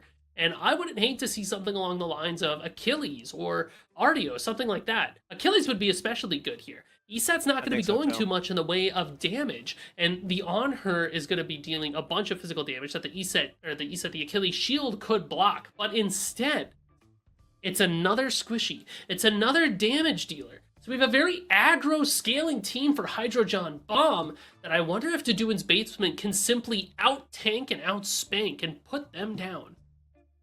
I'm looking towards this Hercules to be the real linchpin of Deduin's basement. If they can weather the storm, if they can take the heat from the suns and the flames, Hydrogen Bomb will be pretty easily taken out. But if that Hercules maybe takes some early spills, doesn't get up to that build quickly enough, then there could be trouble.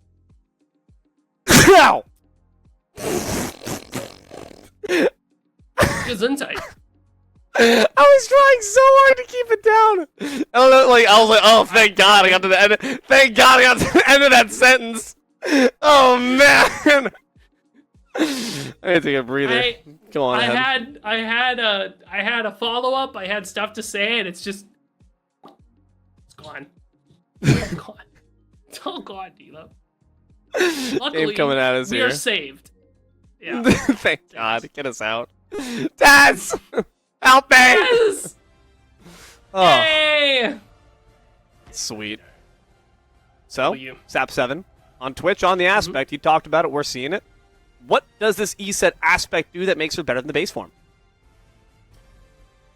I mentioned it before. It's all that utility, right? She's got a stun, she's got a silence, the slow, but she doesn't have to hit the silence to give the shields to her teammates. She can offer people health regen.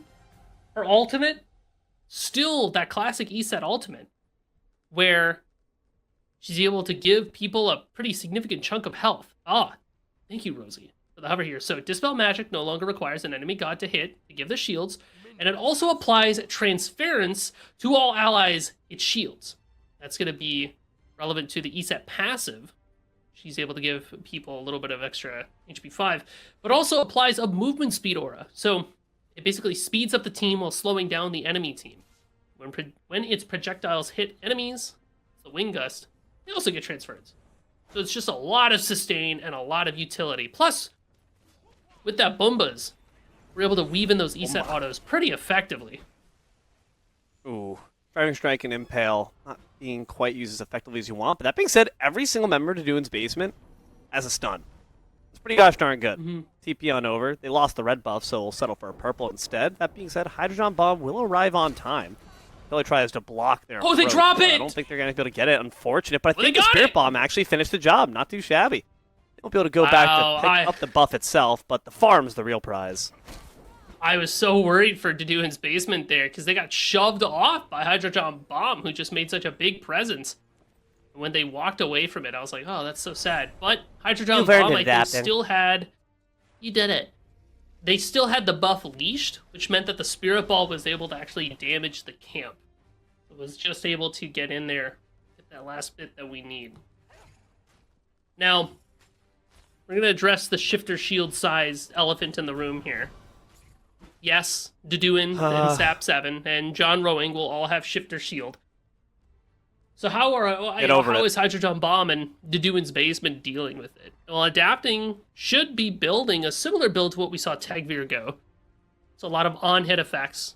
Think Tearfing, Chin's Blade, Executioner, Avenging Blade, Sunbeam Bow, that style. Kaidan, Bluestone, Soul Reaver, Chronos Pendant. You know Proc Slot, we know it well. And Sunprod should be going a similar build with the Ho Yi. And I feel like Adapting gets a little bit more out of it because he has Prot Shred attached to his passive. But I will say, in Joust, I do really like Hou Ultimate because the suns cover up so much space.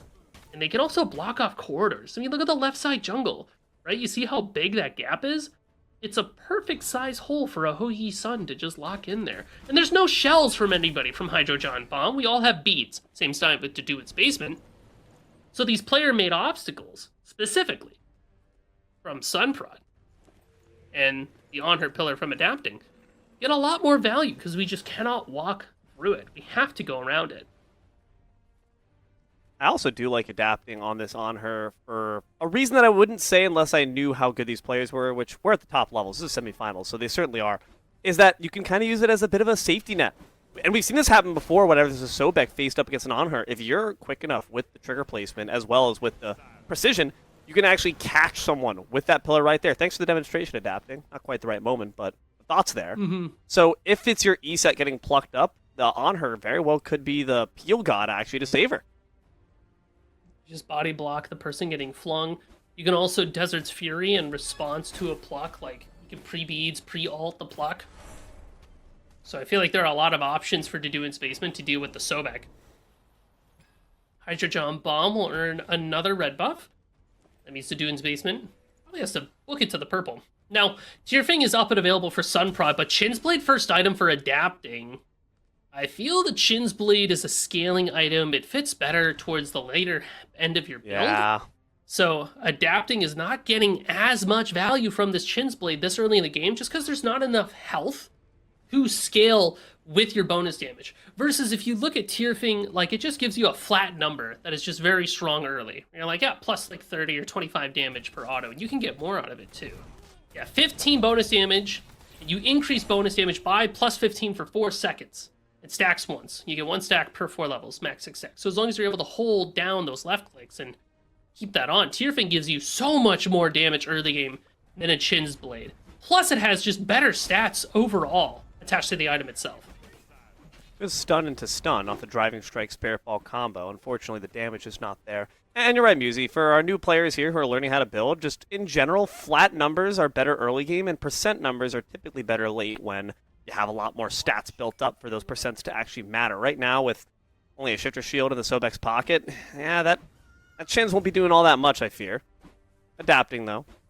Trying to make sure they still get their presence known. Staying safe beneath these marks of the Golden Crow. Hydrogen Bomb really trying to lob these ricochets at him. Sunprod, actually, interestingly enough, on this Hoi when they were the Xingchen before. I wonder how it's going to affect their gameplay, given that they were playing a front line so shortly ago.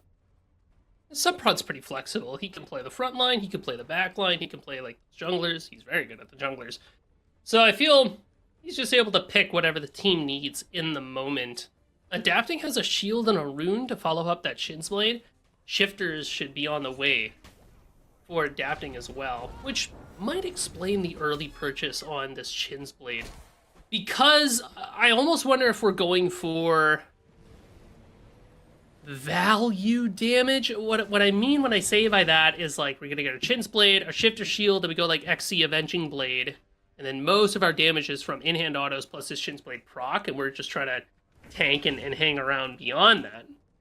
So the Chin's Blade is really the only on-hit item you're going, so better to have some on-hit than none at the start. Oh no. A lot of investment there following the double Noxious Fume stun to try to catch out that Agni. Sadly, all for naught. Charge Prey back out to safety for the Sobek, so you don't have to fear the pluck for a bit longer. This selflessness from the Sobek is going to be so important. When we talked about they all three have stuns from Doon's basement, that means all three giving shields over to Hydrogen Bomb. Thank you very much. 25 plus 5% of your max health. That first item Shifters. Shout outs. He's got 400 max health right away. And his Chin's Blade is already getting a bit more value there. Just by virtue of the fact that Sobek is going to be building nothing but health. Suns come through. Circle protection's out as well. Unfortunately, the sun wasn't in quite the optimal location to actually block the retreat. Like it said, these hallways are perfectly built to have a sun blocking them. Didn't work this time, so the red buff does go the way of Doon's basement, but they weren't able to quite pick it up just yet. 7 minutes, 0-0. No Guan Yu, but still a slow start to the game. If there's anything that's going to tip the scales on this game, I look at Hydrogen Bomb to maybe pull a Lost Knight before Doon's basement. Because you have 2 damage dealers versus our 2-1 tank damage dealer ratio that Deduan Spaceman is running. In Kaidon and Sunprod, because of your Agni and Hou-Yi, there's a lot of shred attached to these characters that can deal a pretty significant amount of damage to an objective.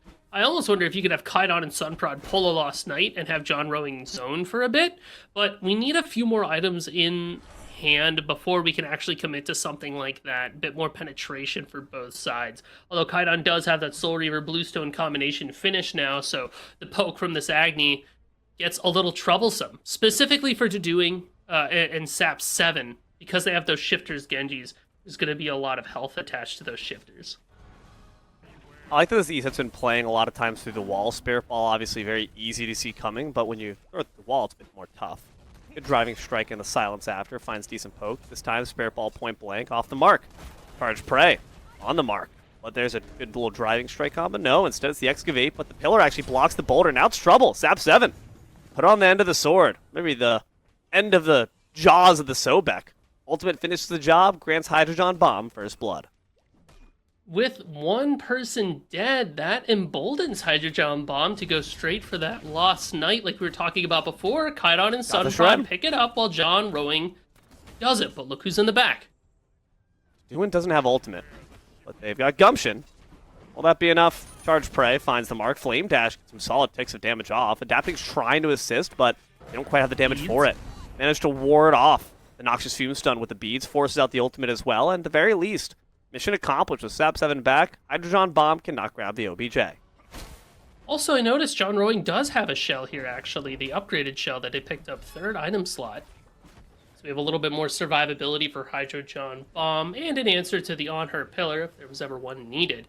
But the really important part of the Shell of Rebuke is the fact that it can offer you up to 35% damage mitigation along with that health.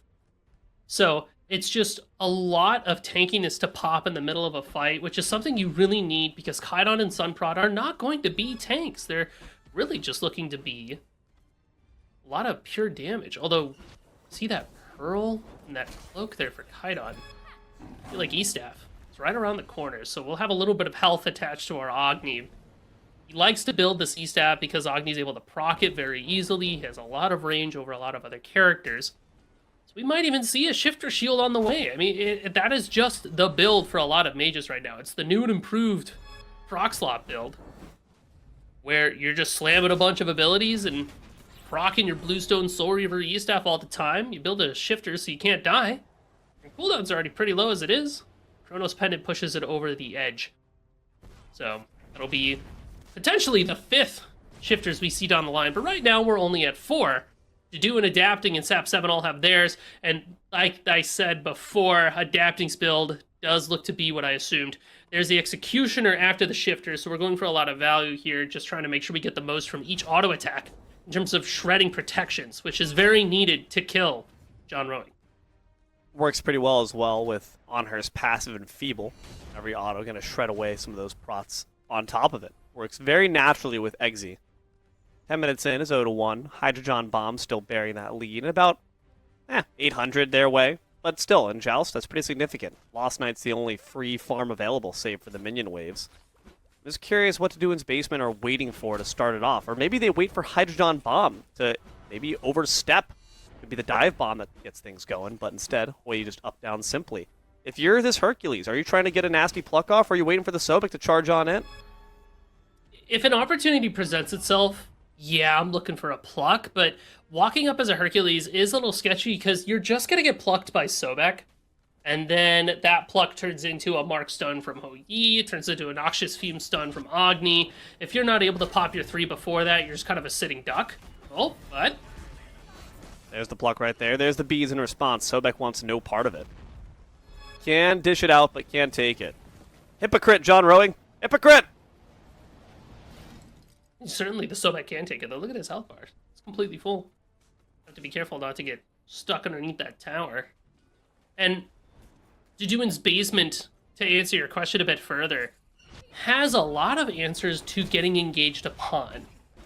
So, like, E-Set can drop the Circular Protection at her feet. On her can, like, up, down. He can jump away Hercules can driving strike whoever tries to engage. So I feel like Deduin's Basement is very willing to let Hydrogen Bomb play into them, but Hydrogen Bomb is very willing to just sit back and go for poke with this Agni, and even the Ho Yi ricochets if he can find a sick bounce. And in Smite 1, Ho Yi was known to be the Joust King because of all the ricochets. I feel like the geography of the Smite 2 map is not as good for it. Hello. Joust certainly helps a little bit. Silence, stuns off the mark. Excavate finds the back line. Sobek's a bit separated from the rest of the squad. Oyi still has that dive bomb, will utilize it. Agni utilizes their bombs to add some damage on top of the E-set. But again, E-set aspect, that Silence gives a pretty hefty shield that allows adapting to stay on the front lines. Red buff once again secured by Deduin's Basement. We're back to the farm game. All of that for one red buff, and it really does have to be all of that for one camp. You have to repeat that fight over by the purple buff. Look, Deduin is going for a flank again, but it's matched. Oh, Sap 7 gets plucked away, so they're going to take a bit more time to get to the fight. Good beads rip off of the Hoi Yi. That's all you're looking for. Relic economy. Looking really solid for Deduin's Basement. If they start a fight in the next 30 seconds, things could get dicey, but Hydrogen Bomb are wise enough to recognize there's no sense in shedding blood over a purple. We'll get our lick back later. Deduin's Basement does have a fair amount of CC to start a fight if they wanted to. Not just Deduin, who can walk up and look for that driving strike combo at the risk of getting plucked by a Sobek. But if Sap 7 can find a Spirit Ball off through a wall like we were seeing before, that could also be pretty strong. The other side of Deduin's engagement is that we could potentially just look to find John Rowing. Like, we could just try to pluck this Sobek and engage on the tank and see if we can shred them out, right? Double upgraded shells for Deduin and for Sap 7. That's crazy. That explains the item that we see built there by John Rowing. Shout out that Spirit Ball. That was heat. Oh, we're pulling Lost Night. Shout out the wards. We're really playing Joust now. He steps up. The Suns come down. Adapting, though. Will take it. We're Deduin's Basement. Now they want to try to make a hasty retreat. Double stun's not going to let them. Great ricochet, too. Once again, the pillar, unfortunately, is only going to result in ricochets for the Sobek off the excavate. Sap 7 finds the stun. The shell keeps the E-set safe, but Deduin gets plucked back into danger. One last shell of rebuke. Don't you wish you had a stampede now? Spirit Ball off the mark. Really could use it for that Hoi, but Hercules is mitigating all those wounds. This guy's in big mode right now. Forces beads once more off Sobek. A good double stun there from the Agni, and the ricochets through the alley. Not going to be enough to dissuade Deduin. Man, all the anti-heal in the world between Sickening Strike and the Noxious Fumes does not matter. Deduin is still doing it. This Hercules gets to live forever. Dwarven Plate plus Genjis and Shifters. He's very, very hard to take down, plus that Lost Night buff gives you, is it 7.5% health mana regen? Like, it's quite a bit. Even the penetration, which actually becomes very, very relevant for this Phoenix Siege. Yeah, they're going to be using it to good work. Putting it down to about a quarter. But Deduin's Basement don't want to overstay their welcome. First kill in this game, but a very impactful one. Great impel stun. Don't want to fully dedicate to the Sobek just yet, but the Driving Strike could change that. There are still no beads here for John Rowing. Silence. The rock over top. Trying to catch on up, but you need the on her, really. Finds the impel stun, but gets stunned by the ricochet, so they couldn't take advantage. Sobek does manage to waddle on out. Now Agni could be in trouble. Silenced for a little bit. The Suns come dropping down. Sap 7's just okay for it. And the Phoenix might be on its last legs, though Sobek is walking back up. In fact, charging back up. Desert Fury comes through. The Phoenix, one last dot will finish it. But now Adapting's in trouble. Snapped between the jaws of Sobek. John Rowing finds the counter kill. And Deduin's all by their lonesome. Sap 7 maybe can find the 1v1 for Sunprod in the back line. And actually manages to take them out. 15% penetration. Are you lost, little guy? Let me make sure to escort you back to Fountain. One last Spirit Bomb, but a Flame Dash does get Agni back out. That was scary. John Rowing here to walk Sap 7 back out to the base. Good lord. That was such a good push from Deduin's Basement. It happens all at once. I mean, we went from Tower to Phoenix to now an Exposed Titan just off of one push from that Lost Night pickup. And Adapting has got so much attack, speed, and shred. And we have that Audibo, the Avenging Blade is here, but the real push is the fact that Deduin and Sap 7 just cannot seem to die. And even though we see the Erosion pickup from John Rowing, it does not matter how many shields Deduin's Basement are making. They are making a lot between Eastside Aspect and Double Shells. John Rowing is like the only one that is able to stay alive through these engagements, but Sunprod getting picked off and maybe Kaidon as well getting poked out, just pushed away. That's kind of the cost-benefit analysis of having these two squishies. Like, yeah, you can deal a lot of damage, but if you get engaged on, it gets very sketchy very quickly. You have to keep Deduin's Basement at an arm's length away. But they've finished a lot in their builds to make it so that they can just run at you. I mean, look at that Stampede pickup for Sap 7. We can cross the distance instantly if we wanted to. I mean, dude, you got to keep them at arm's length, but Sobek's job is to literally put them within a finger's breadth distance. So who do you pluck? That doesn't put you in an instant disadvantage. Eset just gets to point-blank spirit bomb you. She's not squishy. This is by no means an easy chicken to cook. Do not mistake it for non-aspect. And she's doing damage, right? She kind of 1v1 Sunprod despite building full defense items. That's a bit disgusting, if I'm being honest. What are you supposed to do about it? Tank's pretty good. You have to see Seer. You have to CC Lockdown. It's got to be a combination effort from the team.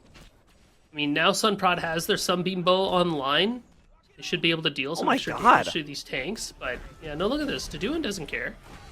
Deduin, like, pushed him, like, he was on the other side of the corridor. He just two driving striked him, and he's in a completely different part of the map. This guy's a bully.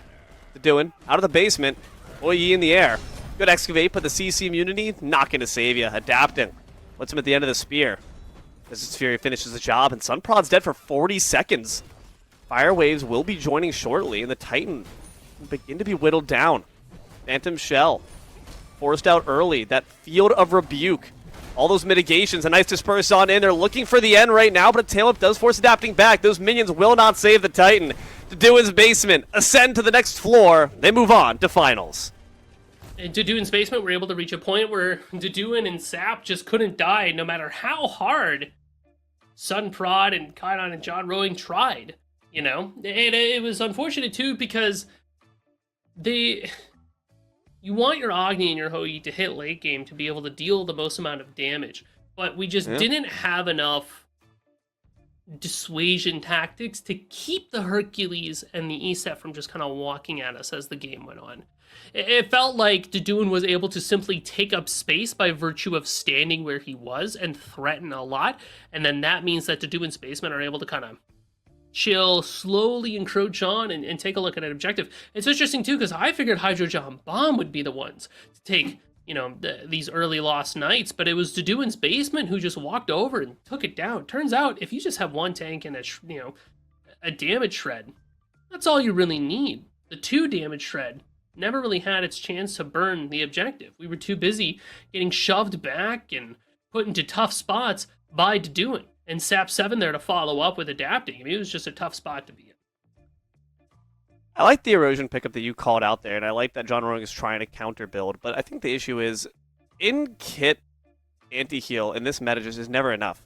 You need more. Mm-hmm. Kaidon's got that Divine, that's good. I think, honestly, he still could have even maybe used a Stygian. I don't know. Sap 7 and Deduin just are able to live through so much. Circular Protection does so much. Mitigate Wounds does so much. Look how much self-healing that guy's got. 8k. It's a lot. Yeah.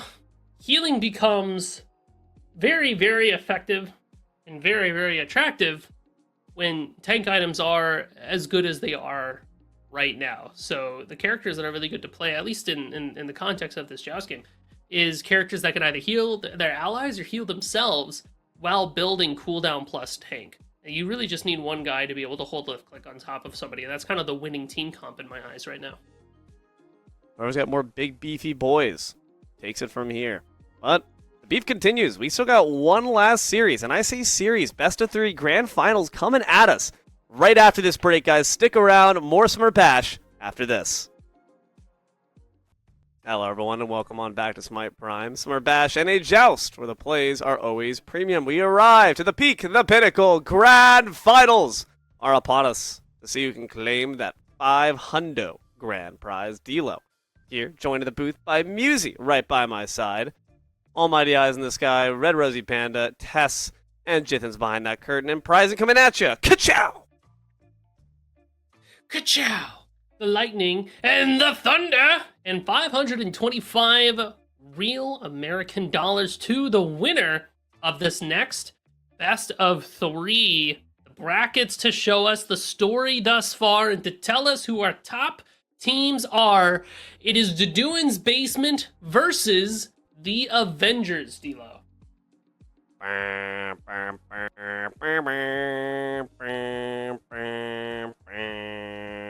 Now, that being said, grand finals, of course, means best of 3.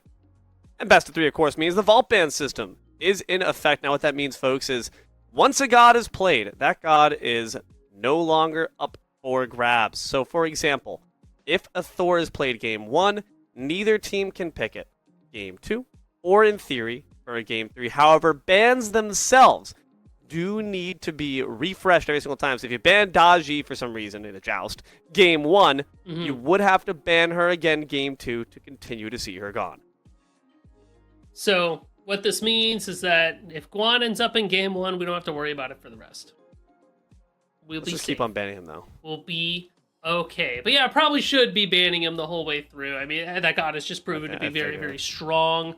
But, you know, if we have any info going into today about this last set, specifically for Deduin's Basement, we've seen them a bit. We know that they have a plan, they have a strategy about what other things to pick. Hercules, Eset, Honor felt like a very strong trio to pair next to each other. So as we move towards picks and bans, we'll get a chance to see if that's what they tend to lean towards yet again. But we still haven't seen picks like the Op Wash, which I do feel is very strong when healing is strong and when proc items are strong as well. So I would expect to either see it banned away or see it picked somewhere, right? That's kind of what I'm hoping for.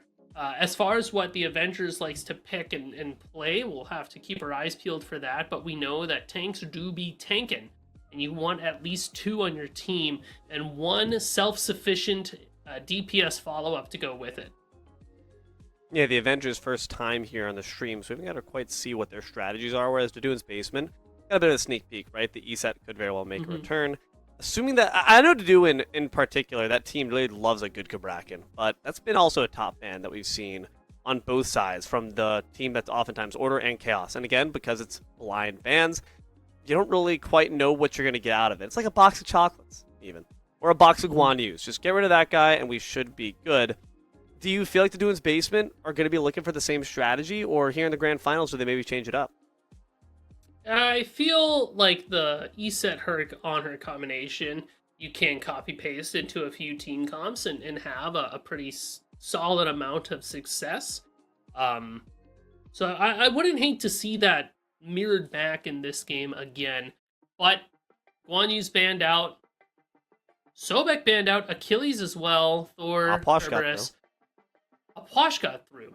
So I feel like maybe we don't lean towards the Herc ESET, knowing that Apwash could be in. Kabrakan can do quite a bit to keep that character in check. It forces a shell pickup. This doesn't surprise me one bit. Deduin loves this pick. The Avengers. Get the on her.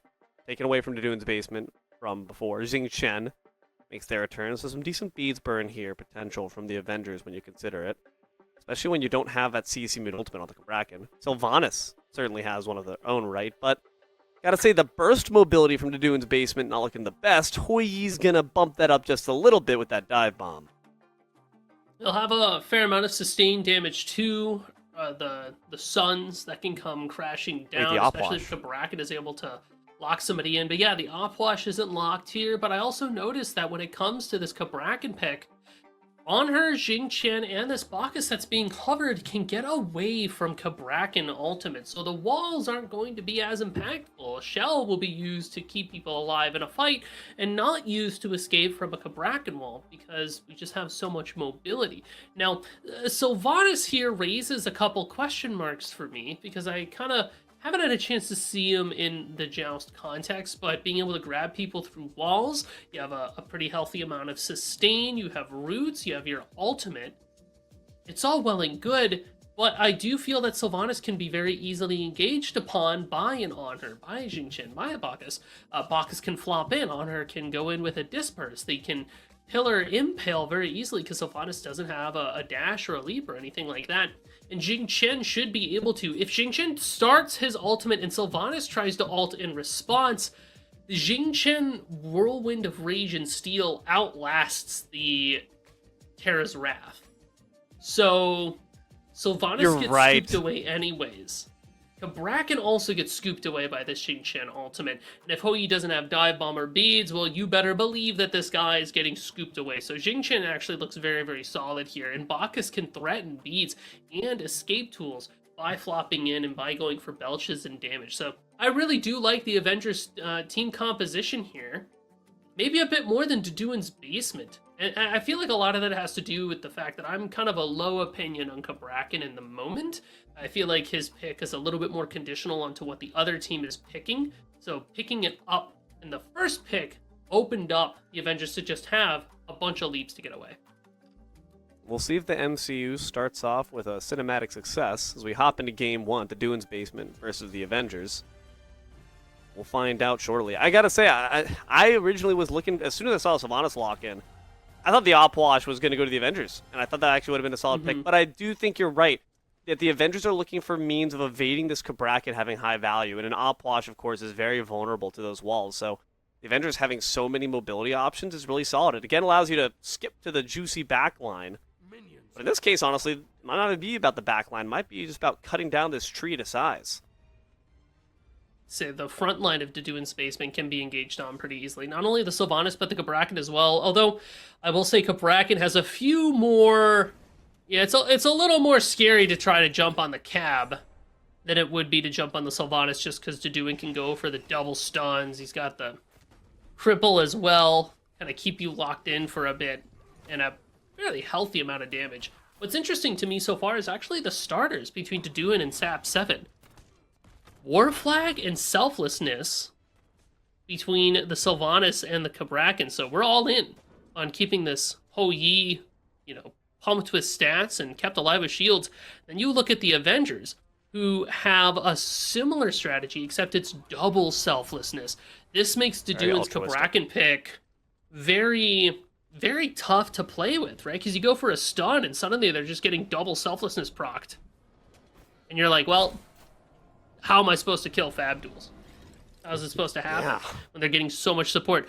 I would like to see an erosion somewhere this game with so many Selflessness. It would not be a bad pickup at all to limit the amount of shielding that your opponent is getting from said item, but also boosting your own stats a little bit.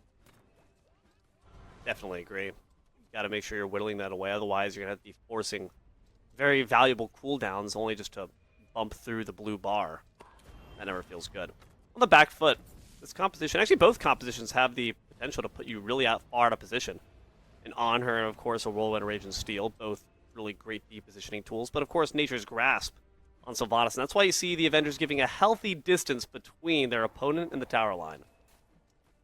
Yeah, just being able to threaten the turtle here and say, listen, you could go in, but it won't go well for you. Although, I feel like if you do pull the Jing Chen or the Bacchus, they're not as scared. Because they're tanky, they can they can survive for a little bit longer, and then either jump away or pop their own ultimate and be like, hey, listen, as long as I'm in here, like, what are you gonna do about it? Might as well. Deduin, when in Rome. And Deduin has a shell, Sap 7 has a shell. Same deal with the tanks on the other side. Does make them a little bit more susceptible to CC, to getting thrown into the blender there. So I would imagine that these ultimates are going to be a pretty big focal point for these engagements, which, look outside, the sky is blue.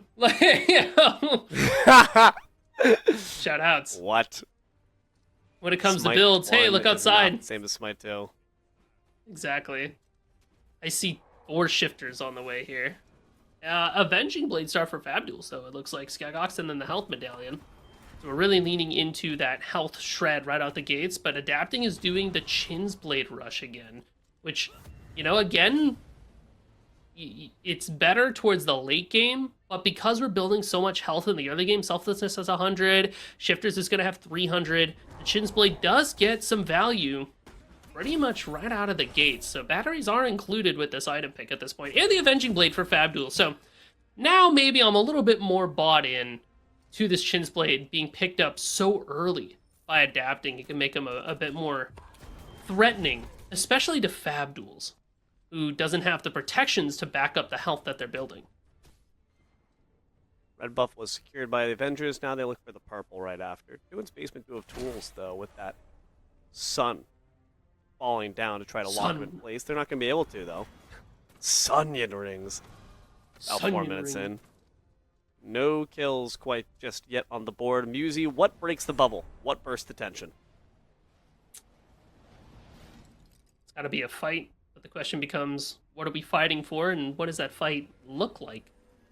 Both of these teams don't really have too much that they're willing to die for, and this is one of the, not one of the problems with the Joust map, but it's just one of the aspects of the Joust map where if you're not fighting for red or for purple, not really fighting too much unless you're trying to find a pick before you pull a Lost Night. Like, you can go for these little skirmishes, but this is just a heat check and keep the other team honest, because the Doing's Basement can just back all the way back up.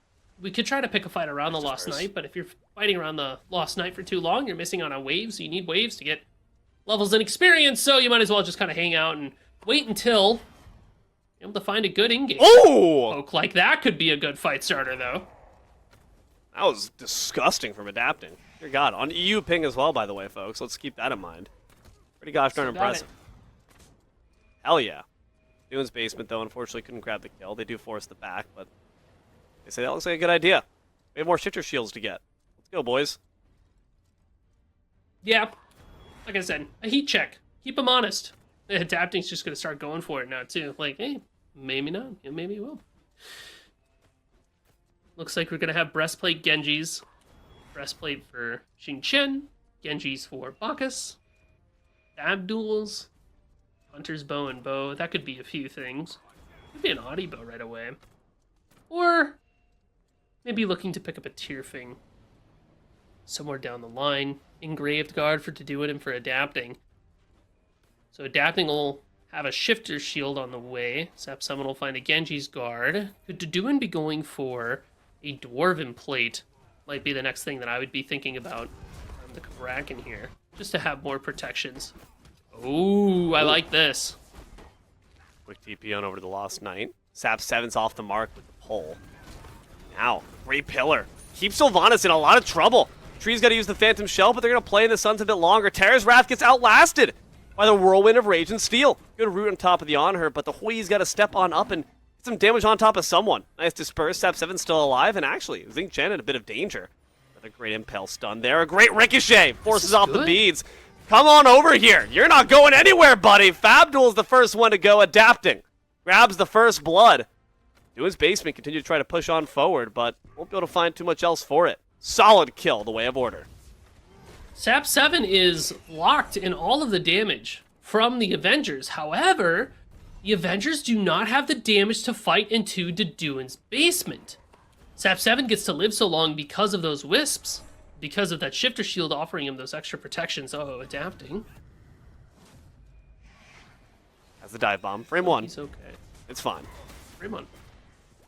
But the fact that Sylvanas was able to live through all of the engage from the Avengers means that Doing's Basement can turn it around onto the Avengers and take the fight afterwards. And that is where things can get sketchy. If the Avengers can't win off their first initial engage, it does feel like they can't take sustained fights like Doing's Basement can, because they lack a lot of healing. Here comes again. Body blocks. Sylvanas decides to stick around, pulls them in back for the Terra's Wrath. Good damage on top of on her, forces out the nice disperse. Will win a Rage of Steel, a Phantom Shell pop before. Can they finish off the tree? No. Good cab stun. Now the damage is back on top of Fab Duels. The Sun's going to block them in. The Tremble's not going to be enough quite just yet. And luckily a root comes just in time to save the Lion for now. But the Doing's Basement are still on the prowl. Man, the pull, the stuns, ICC. the chain CC, not enough to take down an activation, but enough to force him back. Tower can begin to get looked at. These Nature's Grasps have been on the point. Ricochet now looking for the final bits of damage on top of Inferno. Could be set up there by the Trembles and the stun. No, instead. The Doing finishes off with a few more autos. A stun on the way out. Just a little drive-by on top of Fab Duels. 2 kills now for Doing's Basement, and Towers dropped down to about half. Man, so the real insidious thing about this Cabrakan pick is not necessarily the ultimate that, everybody can get away from. It's the chain CC that you play off of with your Sylvanas. I mean, Sap 7 goes for a pull, hits the root, Deduin follows up with a stun, then Adapting has a stun, and the Deduin has another stun, and at that point, if you're not a tank, you're cooked. That is quite a bit of damage to take, one after the other, and even through double selflessness, you're taking so much. Now imagine all of that with an erosion on the backline. Please, Deduin's Basement. I'm telling you, it's tech. But it's a really good start here for Deduin's Basement off the fact that the Avengers were the one to try to pull that Lost Knight first. They lacked the patience. Now they're getting punished hard by the Basement. Well, War Raging Steel. Terra's Wrath this time is actually timed just perfectly enough to actually outlast it. Xingqian now could be in trouble. Pulled away, but still not dead just yet. Out of the fight at the very least. And there's no anti-heal in the kits. Oh, another one! Which means that Sylvanas is able to easily whisk them all back up. Another bees forced out there. As well as the ultimate from the Honor, but on the other end, they're still in danger. Forced out the Phantom Shell. Since that Ricochet was coming right for him, a heat-seeking missile. Looking for the tower, but the Sun's going to block out Fabulous from rejoining the fight. And that means the front line can continue to take it in earnest. New Age Guan Yu, baby. It's the tree. Nature's healing, and that tower. His health is fleeting. One last auto, the structure will crumble down to the Avengers. Starting to look like they're facing down Thanos himself. Difference between Adapting and Fabduels in this moment is Adapting has the shifters, Fabduels does not, so he takes so much damage. What a great pull, and another fantastic Terra's Wrath. Sap 7 is on a heater. Nice disperse, though. Backs off to do it a little bit. Slows the roll for a moment, but again, Battle of Attrition is not in your favor. Where are your heals? Where are your friends? Certainly not going to be backing up our friend Inferno, as they go down in a blaze of glory. 3 kills in 10 minutes for the Basement. Tragically, no boys there to help support Inferno. I mean, Fabulous, Where my boys? off to the side, can't do too much about the chain CC from Deduin's Basement. I naysayed this Cabrakan at the beginning. I was like, top pick, I'm not sure. I'm low faith, but man, Deduin's Basement is really smart when it comes to putting together team comps that work for them and execute the plan that they want to do. It was never about the walls. It was always about the lockdown. And Adapting now has their Executioner online. Fabulous is still a little bit behind their Titan's Bane that they're trying to work towards. So the Avengers have a little bit more of a ceiling to go. But Deduin's Basement, happy to match it. I mean, Adapting is going to have so much damage with an Audibo on the way. There's going to be so many protections that are shredded as well. The Sylvanas is putting in so much work with all the sustain. I can't believe they haven't died yet. Scary. Such a villain line, man. It's not about. It was never about the walls. Deduin. It was never about the Fabdul's cheek. Oh, honey. It was never about the walls. It's just about the lockdown. Look at that right there. Interrupts the belch, which means interrupts the CC that they have as well. It's just gosh darn frustrating. What else to say about it? Double root. Not really too much problems here. Sap 7's got the heals, and the Wisps also do damage too. Gosh darn it. Water Rage and Steel. Unfortunately, that Impale is not going to be able to get through the wall. There could be trouble here for the Sylvanas. Oh. Phantom Shell comes down. The belch needed to try to get off some extra anti-heal. Not going to be available to Deduin. Still on the front lines, and with everything poured onto this tree, just going to make it grow even more. Keep on watering me, baby. I'll sow the lands with the blood of my enemies. Deduin has a stun. Adapting's got a few more autos in the back of the Xingqian, but they're able to escape. Nice little pillar stun there from the Onher, but there's no follow-up. Cannot believe that Sap 7 is alive through all of that. I mean, they stood in all of that damage, but it just doesn't matter. Keep saying it. I wonder if part of it has to do with those Freya's Tears that we have. The third pickup there for Sap 7, just aiding more in the cooldown, giving you some extra prots there as well, but also getting extra, physical and magical protections when you lose 25% of your health. And as you get chunked more and more, you get even more prots. It's like a cooldown version of Shifter Shield, where you don't get extra damage, but you do get quite a bit of protections. And then, oh, baby. Thank you, Rosie. There it is. Erosion to follow it up suddenly. Those double shields, those selflessnesses, they are going to be not as effective. Minus 30% on those shields. Plus you get 10% of your physical and magical protections. One of the few items in the game at this point that give you percent increase on your prots. Means that Sap 7 on Twitch is not dying anytime soon. This feels Dude, have we been sleeping on Freya's Tears? Am I nuts? Because that just looks kind of good. It looks kind of good. Is Freya's Tears one of the good items? It looks kind of good to me. I've been seeing it being built a decent amount today so far. I see 2 Motes of Chaos being built as well on the side of the Avengers. I don't know what relics, though, are going to really save them in these instances. Blinks aren't the issue. You can engage on Sap 7 very easily. The issue is killing them. Sunder? Sundian Rings? Sunderian Ring? Whoa! Saw it. Saw the timeline where that pull hit, and it was devastating. If anybody's gonna build like an upgraded Sunder, it'll be Deduin. I feel like if Deduin's gonna build an item, I would really like to see them take the red cloak. Anytime he gets CC'd, he does a burst of damage around him. That'd be pretty solid here. True. Nice pull. Xing Chen. Now trapped in the pillar that Abdul's put up. Maybe you want to lower it, pal. Costing you Xing Chen a lot of health. Decent damage being applied there on top of Inferno. And again, they just don't have the sustain. These battles of attrition are always going to favor Deduin's basement. They have better poke, they have better peel, they have better heal. What do you do about it? On her. To try to Desert's Fury from the back line does not want to get anywhere near that Cabrakan, who's now also drunk. Inhibitions lowered. Those fists are going to come with a bit more oomph behind him. Good impale. Forces him back. Stun starts the mark. The root on top of inactive. Who's got to get active? Desert. Pillar comes up. Adapting. Drops down the objective. Instead, favor for the Bacchus. Some really solid damage being applied here to the front line. There's going to be the ticks off the Terra's Wrath. Still not enough to finish the job. A good triple root there from Xing Chen. Bails out the Bacchus. Oh no! Oh, Deduin catches the back of Fabduels! Oh, dear God, it was never about the walls. It was all about the lockdown. Deduin proving just why you cannot give the basement this character. Now the OBJ gets ripped once more. What a great pull, but you're going to kill the OBJ before you get the Jing. Let's see if they can do it. Adapting. Drops down the Lost Knight. Xing Chen taken out shortly afterwards, but their green, glowy, fiery spirit imbues all 3 members of the basement with the buff. Deduin stopping the back of Fabduels there forces Inferno to turn around and try to help out the on her, which then opens up the space for Adapting and Sap 7 to finish off the kill on the Lost Knight. By the time Inferno comes over to try to stop it, Sap 7 can pull them in and just pull him into the damage that we were already using to clear the objective. Dude, you just gotta stop trying to kill Sap 7, but at the same time, you have to kill Sap 7 because they're the one who's keeping everyone else from dying. What do you do about it? It was never about the Cabrakan. It's all about this gosh darn Sylvanas. Phoenix can be easily taken out by Adapting.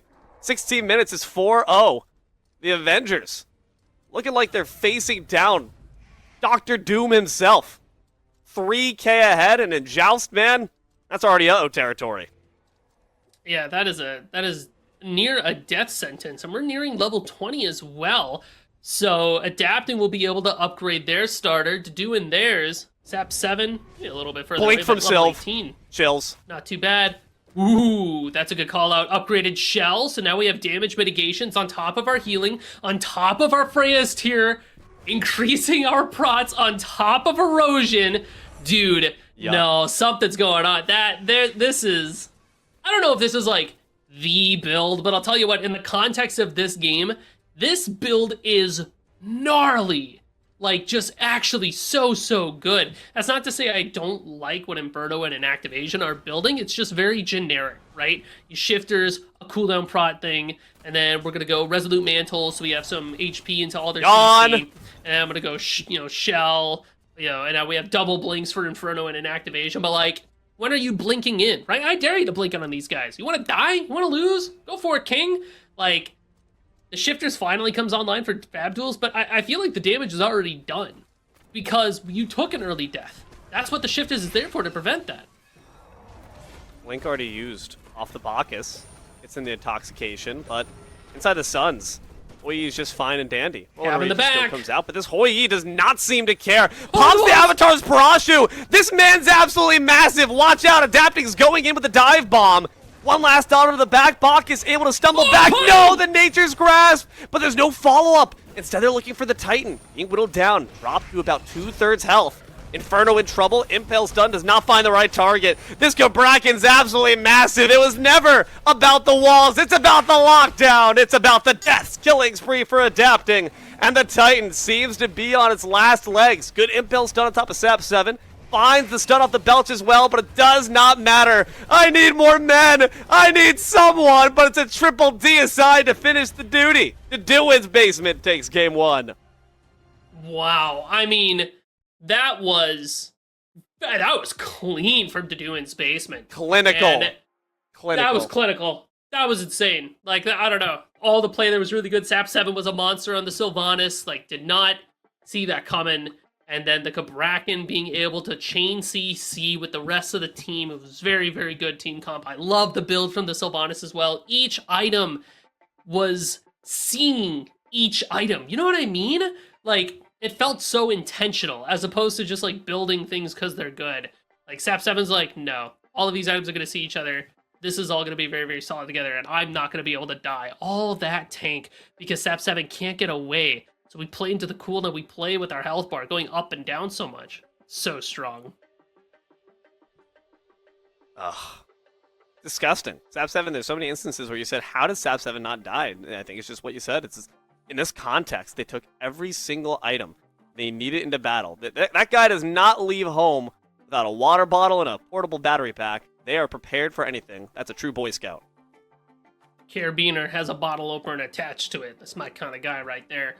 Hell Plus, yeah. the way that Deduin was playing this Cabrakan, I mean, just in your face harassing, and they don't die anytime soon either. The kinetic cuirass, I didn't notice that until just now. It's another saucy one, because Cabrakan does use an enhanced auto stim to be able to get in there, and cuirass sees that and goes, cool, I can add some extra damage to it, so that's pretty solid. Plus, when you have this war banner, it enhances what adapting can do. Even with Sylvanas, you can do it as well. Those AoE autos are pretty solid. Man, EU boys cleaning up this NA Joust so far. Fab Duels and Active Agent Inferno. The Avengers have an opportunity to turn this around, though, right? It is a best of 3, and because we're in Vault Bands, we don't have to worry about any of the picks that we saw in the here and now. We get to play with an entirely fresh set of characters. So you've got that going for you. But I do know that Deduin's Basement is still holding on to the ESET Hercules combo. We just need an ADC to go with it. I'm very curious to see what the Avengers are going to try to pull up for their game 2 here.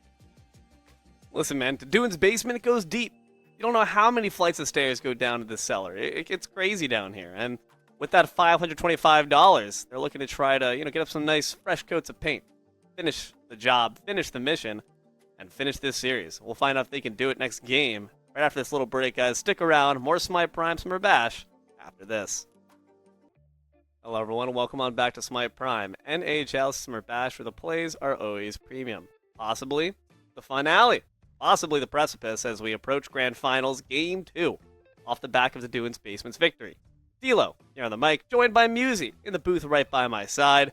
Almighty Eyes in the Sky, Tess and Red Rosy Panic, keep the prod lights on, that cam steady, and Jithin's your man behind the curtain. Vault Band's coming at you, Musy, for Game 2. What's that mean? So essentially, Vault Band says that once you pick a character in a set, you cannot pick it for the rest of the set, and this applies to both teams. So the example you see on the bottom there, if Team A plays Thor in Game 1, neither the team can use Thor in Games 2 or Games 3. What does this mean for us in the grand scheme of things? It means that we can't see repeat team compositions like we saw from Deduin's Basement. So the Sylvanas Cabrakan lockdown combination is not going to be available to them. We know that they have other picks that they like to do sometimes, though, right? I'm thinking about the ESET Hercules, and then we just need a damage dealer to go with that. So I know that there's still some cookery to be had here, and there's still some very powerful picks that are on the horizon. I imagine the Avengers are going to have first pick this go around, so maybe they could try to play for the Guan Yu if it doesn't get picked or banned. We'll find out. Opting into P's and B's right now. The Opwash is left on the cutting room floor as well last go around, which I wonder if that would have been the difference maker. Maybe not, just because that lack of mobility would really cost them against the Bracken, Yeah. but having that AoE stun against Sap 7, that could be pretty solid. Maybe I'm bugging here. I just think it's something to consider. The Avengers have first pick, like you said, which means that Guan Yu is going to be banned again. The Avengers, in fact, probably don't have to waste a ban on it. But what do they ban out? I guess an ADC option for Deduin's Basement. Let me ask you this. Is it bad if Deduin's Basement go Newt ESET Herc, since it's now double magical?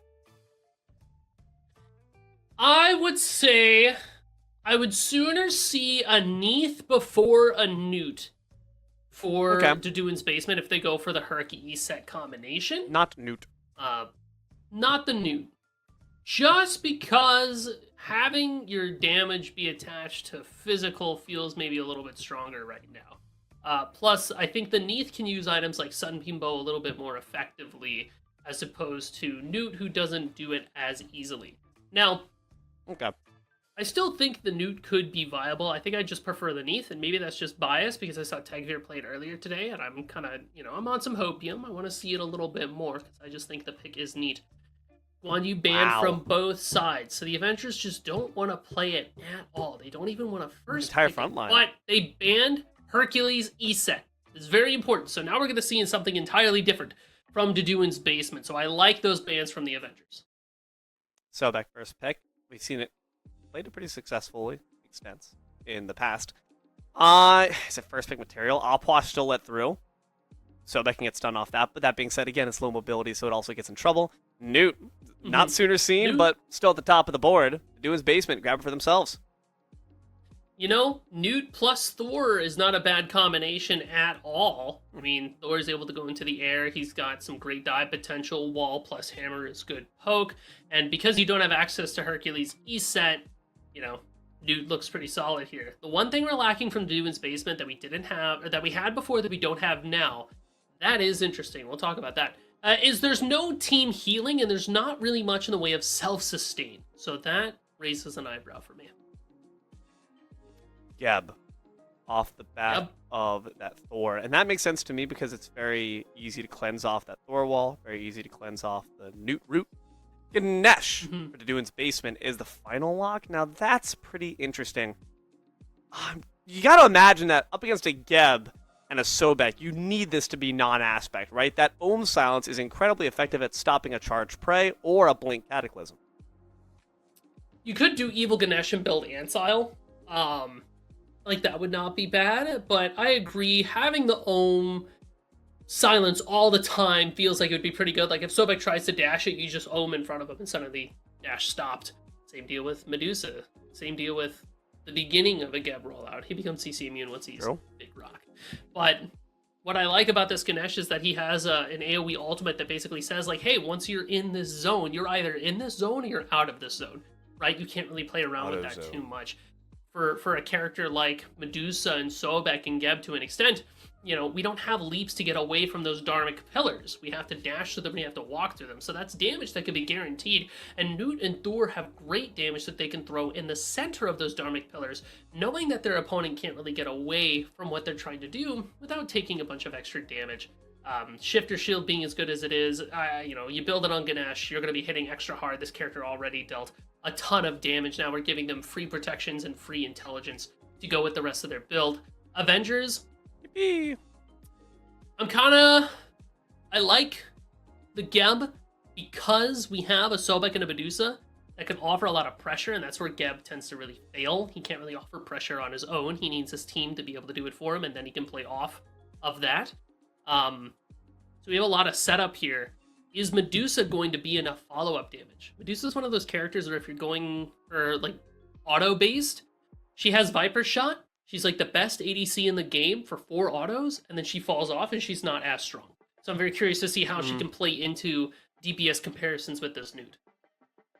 The Avengers looking to make sure they can get their lick back. Deduin's Basement say this is the end game now. We'll find out as we hop on in. Once again, Dilo Musi, Red Rosy Panda. Click at the sticks to make sure the camera gets its job done. Dithens and Tess somewhere around there, rooting around in the weeds. Inferno takes a bit of damage. Block on top of the Ganesh. We're looking to try to isolate the elephant, but here comes the Ohm Sounds. Here comes the Phantom Shell from the Avengers in response. Poke War so far being won up by the Avengers, but a great triple stun! So much damage on top of Fob Duels. Snake's got to slither on back. Basement find the red buff. Thanks to Sap7 with the dash, but... Oh, great Phantom Shell there. Turn of Fortune. Oh, the Seismic Shockwave nearly catches him out. The double tap into Doin. Finishes the job. Inferno goes up in smoke. First blood to the Basement. It's another double selflessness item starter for the Avengers here, whereas Deduin's Basement has a bit more variety in what they're going for. Bluestone start for adapting. Who is not playing the Newt? It's going to be Deduin who's playing the Newt. So we're kind of switching the roles of like what we're accomplishing here, which I find that interesting. But I know Deduin's going to be going. I see the death toll, so it's like Tearfinger, Chin's Blade. Knowing the way that Adapting was building, is probably Chin's Blade right away. Into Shifters, Avenging Blade. This is what we saw in the EU Conquest tournament last week. It's been very popular since then.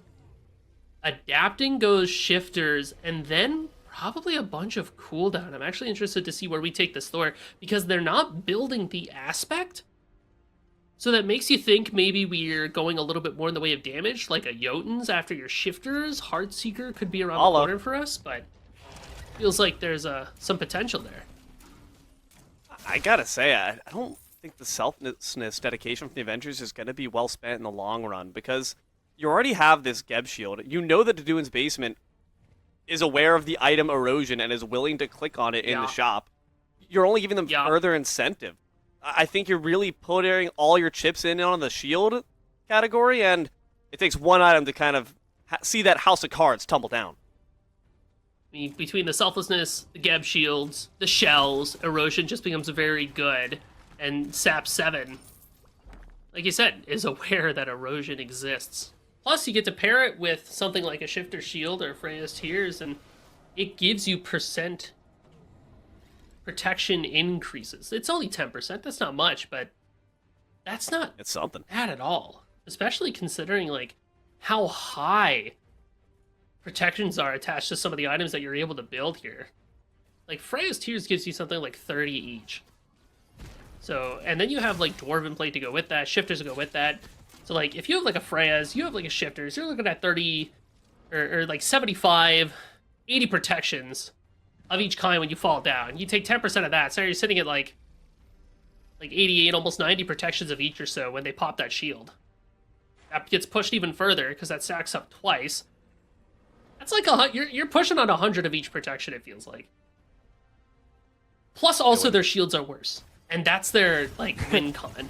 So that just feels bad. You start plugging the math and you're like, man, I don't know how I feel about that.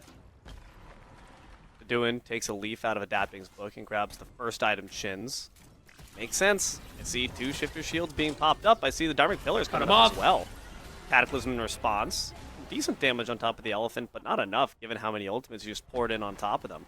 All 3, in fact, from the Avengers, whereas I see 2 fat diamonds. All bright and blue and shiny from the basement, ready for use around this purple buff. Deduin and Adapting have semi-global ultimates as well. It's Joust. They're global ultimates. They take up the whole map. So, they can easily get into a fight. This is trouble, though, at the same time. A lot of damage being taken by Sap 7. Let's see if they're unkillable this time. No heals. No Sylvanas. Lost Knight. Gonna hide behind their skirts, hide by the TP. Unfortunately, Sap 7 does not get out, but here comes the double Thor ultimate. Forces out the double shells. Deduin's now the new target of their affections, but the pluck out actually forces the Deduin into a safer spot, into the Skyfall. Gonna be able to find 2 with the damage, all 3 in fact, but Deduin still doesn't have enough follow-up, and Thor doesn't have enough range or enough mana. Maybe Berserker's Barrage finishes the job. Asian will go down, and Adapting has got one last auto left of health. Maybe they can escape, but I imagine the Seismic Shockwave's waiting for you. Unless the Phantom Shell Silence comes through, Dharmic Pillars as well, somehow, some way, Adapting gets out. The fact that Adapting didn't die 100% saves the next few minutes of the game for Deduin's Basement there. Because that kill onto Thor would have tipped the scales pretty heavily into the Avengers' favor. So it looks like the Avengers were able to secure their own blue. But it was a very awkward fight to be taking there. Sap 7 gets poked out so early, plucked by the Sobek, and then the damage was laid in there. They zig towards the portal as opposed to zagging towards their teammates, and I feel that ended up getting him killed. And Adapting didn't really have much in the way of mana the entire engagement. And we don't have the damage online yet for Deduin, right? We have a Chin's Blade early. Yeah, you'll be able to deal a bunch of extra bonus damage, but we're still, lower in levels, lower in gold. We need a little bit more. Now you got your Shifter Shield to go with your Chin's Blade. That fight could have looked a little bit differently if it happened right now, but was not quite the case. So already a bit of a closer game than we had before. And I can kind of see the vision of the Sobek Geb put together. Like, Sobek can pluck somebody towards the Geb, towards the Medusa. Geb knocks them up, Medusa roots them. It's the chain CCs that becomes very, very important. Just need to make sure that we're plucking the right person. Sap 7 feels like somebody you could pluck, right? Because the Geb doesn't, the Ganesh doesn't have great ways to get away. You can body block his dash so that he's just forced to dash into you and then follow it up with some more damage of your own. Similar scenario like it is for Sobek or even Medusa. And I don't really know how you can... I mean, if Thor uses Hammer, you can get the Thor 100%. That's always a good pluck. Red buff. Look at me plucked off the map. Or in the sky? Yes, they are, in fact, but it's a Cataclysm in response. Solid work by Inferno to ensure they keep cool and stay safe. So ultimate for ultimate exchange. Red buff, I do believe, went around the waist of the Doin. They'll benefit from that farm a little bit. 7 minutes in, 2-2. Slight gold lead the way to Doin's basement, but 100, even for Joust standards, that's negligible. Teleporter taken by Asian to walk over towards that purple. Thor? Oh, beads come late there from the Doin. That's a gosh darn shame, but they are still able to dash back to safety, relatively. Thor, on the right side, battling it out with Fob Duels. Seems they won their small skirmish. But at the end of the day, it's more of a stalemate. Purple buff, still up for contestation, but are we ignoring it or are we looking for it instead? Purple does go the way to Doin's basement, but now being gathered up is not where you want to be for the convergence autos. The Avengers are going to have to just take their licks and walk back home to lick their wounds. Doin's basement did miss a full wave, taking that buff, while Fab Duels was able to take a full wave for themselves. So it's a small thing, but it does push Fab Duels a little bit ahead. And this Medusa is going to need all the gold that they can get. You see that Lucerne Hammer locked in there alongside Dagger, Frenzy, and the Avenging Blade. So Titan's Bane around the corner, that's going to be the penetration that we need. But look over at what Doin's building. You have that Executioner, I would assume, being locked in alongside the Chins and the Shifters. That makes sense. One thing that sticks out to me the most is the Kinetic Cuirass for adapting, because we are not playing Aspect Thor. So when are we getting a lot of use from our Thor autos? Like, yeah, Thor's one of those characters that has really good auto cancels, you know, hammer, auto, wall, auto, in between all this, your Thor ultimate. But I really would have liked to see it. It's for the plating, Musi. Aspect. It's for the plating. You're so right. But with the aspect, you would also be able to tremble. You'd be able to heal. And I guess when you go aspect, you lose a lot of that scaling. So we're not as interested. Bulwark of defense. An engraved guard. So it's going to be a dwarven plate coming with for this Thor as well. The Doin's basement is going to be very, very, very tanky. Doin's basement's very, very, very audacious. Try to look at this Lost Light, or maybe looking for the fight afterwards instead. Wall locks off Medusa. The autos are starting to rain into Sap 7. They don't have the heals. They have to remember that. Now they could be in trouble as well. Inside this Execute range, that threshold's been met. Asian takes the kill, and they're looking next. Up for the Newt. One last auto's all they need. It's an acid spray instead to do it. It falls to the chemical warfare. Thor's got to take the easy way on out. That's going to come through the Anvil of Dawn. Now the Lost Knight might instead be looked at by the Avengers. So Thor is lurking. Fob Duels is a bit low alongside that. So back group up for Thorold, everyone. Nah, he's already out. Lost Knight going to go to the Avengers. They'll be able to pick this up, finish that off. Felt like there were some unfortunate connections of abilities there. Fab Duels was able to hit Doin with their Lacerate at the edge of that Thor wall. You saw that the Nuke got rooted there. That ends up making so that Doin takes a ton of damage from the Viper shots afterwards.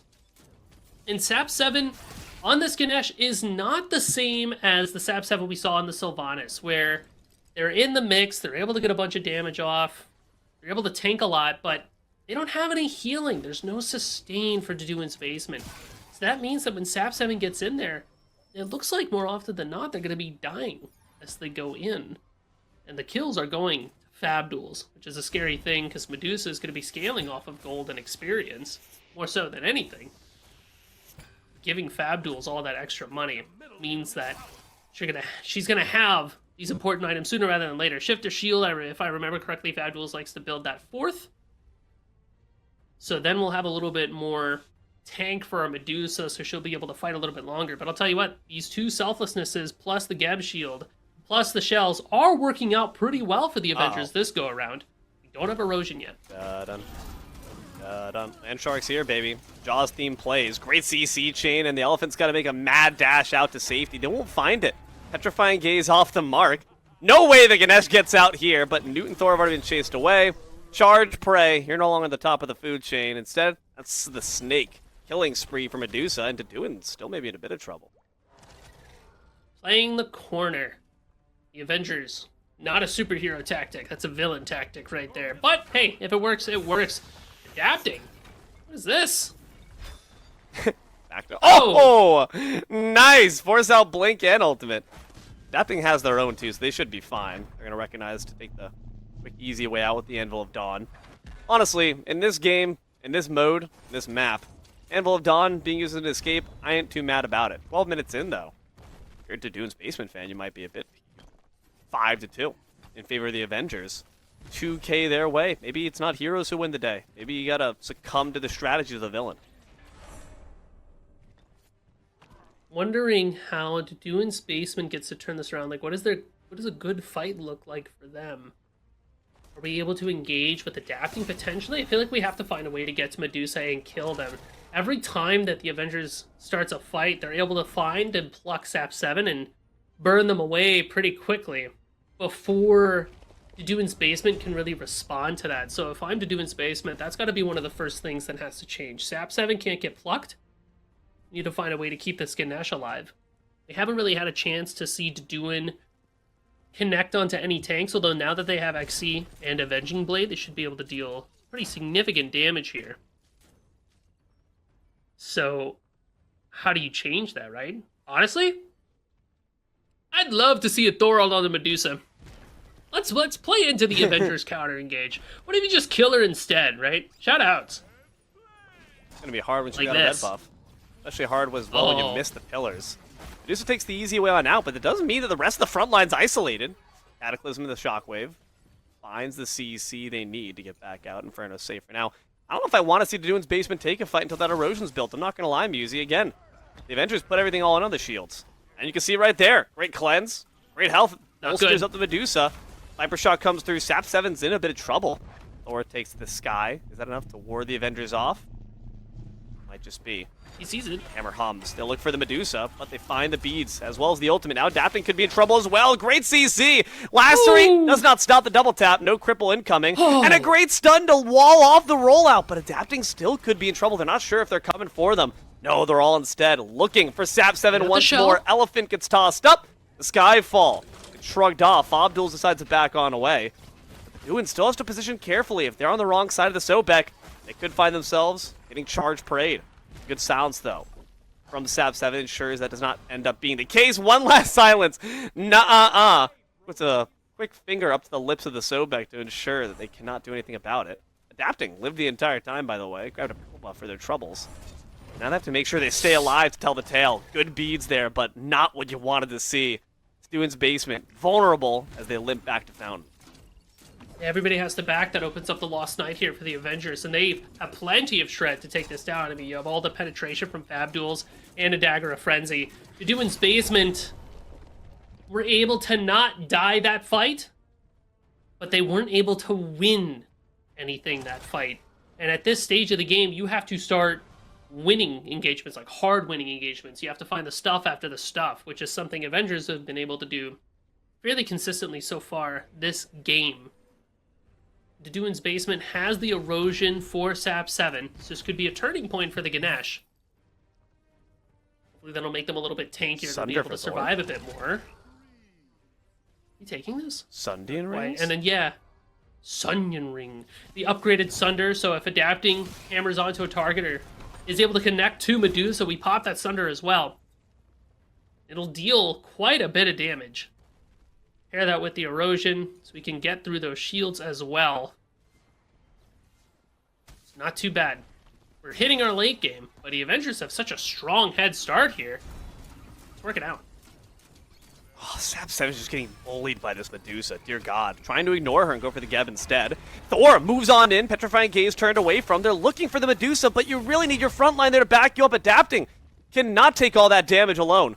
A Phantom Shell from the Avengers keeps them alive. The Phoenix is stunned. Will not save this Newt, nor will the beads again used just a bit too late from the charged prey. What goes up must come down. The Newt descends back down to the company of friends. Great double stun there from the Thor. Erosion's doing work, but the charged prey is going to have an easy avenue thanks to that Thor wall. Fobduels takes advantage and takes out Doduin. We're starting to clean up the basement real quick. Only the front line remains. Adapting will not have the damage, I fear, to finish off Fobduels with this amount of health. Dash back from the Elephant. Death sentence, honestly, from Sap 7, but maybe they can stall for enough time to get Doduin back up. Karmic Pillars, a dash away. The Elephant tries to take the teleport on out. They will not succeed. Adapting tried to walk up to see if they could help at all, but was not able to get there in time. They are able to wait out the Lost Knight. The Phoenix only falling down to half, but everybody from the Avengers is more than fine to simply tank a bird and go for it. That'll be a mid-bird. I mean, I guess there is only one lane. The bird is down. The Avengers still feel pretty strong for another fight. Inferno has ult. Double tap could not reach Fobduels. That's important. And the pluck reaches Doduin, even more so. One last auto. Fobduels takes the kill from the Sobek's Jaws. Trying to auto down this Medusa. I don't think it's going to work out too well, but a great triple stun. Double tap. You needed to have the rest of the damage. The Berserker's Barrage finishes the job. The tanks cannot take out a Thor. Ascends to the sky and decides to opt for safety since only the Elephant is there to back them up. At the very least, the Avengers' assault has been thwarted for now. That blink alt engage from Inferno straight back on to Doduin. The only play that Adapting had there was to kill Fabduels. Like, you have to kill the Medusa before anybody else. If you're unable to do that, you're gonna end up losing so much as the Avengers get ready to pull Lost Knight yet again. Doduin has been having a very rough go of it so far, not able to really get any damage across. That's because Inferno and Inactivation are just so tanky. Health bars are so chunky and large.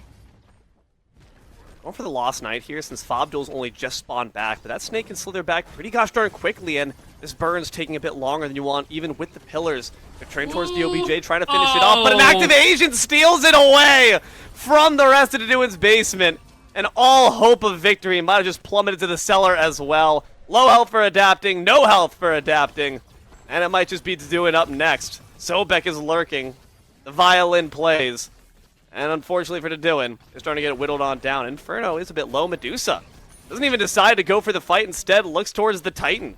That might be something that honestly costs you. No, the fire waves are going to ensure that it just goes so. The Avengers make it a game to 3 as we now move to the last game of Grand Finals. Well played by the Avengers there. Good team fights, good times. It felt like Doduin's basement weren't able to find a comp that really clicked for them the same way that the ESET Hercules did, the same way that the Cab Sylvanas did. We didn't see the same type of chain CCs that maybe we were expecting to see from before, whereas the Avengers had chain CC in spades. I mean, pluck into knock up into lacerate, and the damage from this Medusa was all kinds of good. This early fight going the way of Avengers. I mean, it could have gone a lot worse for Doduin's basement, but it did go pretty bad. Doduin just never had a chance to be that Newt carry that we're so used to seeing. It was an unfortunate start there from the basement, and the Avengers did a really good job pressing their lead and finding more and more. I think the real issue is just Sap on this Ganesh. Just took so much poke. Maybe with the belief still that they could somehow sustain out of it, but you don't have any sustain, like you said, Musey. And especially when you're up against a character with a threshold health execute, you really could use it. Unfortunately, just any time the Elephant stepped up, they were quickly hunted and taken apart for their tusks. I would like to see Doduin's basement on one of these more battle of attrition compositions because they make them work while still getting active and scrappy. But yeah, how many times do we see this as well? Sap 7 plucked and just has to dash away in a mad attempt to preserve their life or at least stall out the Avengers from their charge forward. It really was Sap 7 that was getting picked out pretty consistently early, and then the Avengers got so big that they skipped Sap 7 and would go straight to Doduin, who is not as tanky as a Ganesh, building full tank there. This is a good play there from the Avengers. Adapting really tried to make it work too.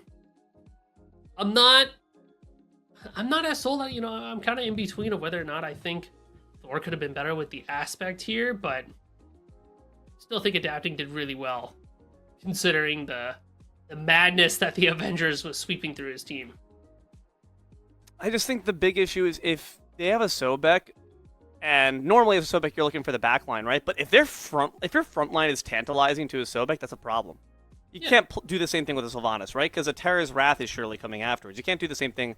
Let's say in theory that Inferno actually didn't have the Geb, but it was on the other side. You don't want to pluck into Geb because they're going to actually cause hell for your team. Whereas you mentioned it, what is Ganesh going to do? Dash out? It's easily blocked. It's single target. It kind of freezes him in place as much as whoever he hits. It's just bad news bears for the elephant there. But on the bright side, you don't have to see either of those 6 gods anymore, thanks to the magic of Vault Bans. We'll talk more about what that's going to go on with, as well as getting into that last game for the grand prizing right after the break. So stick around. More Smite Prime Summer Bash after this.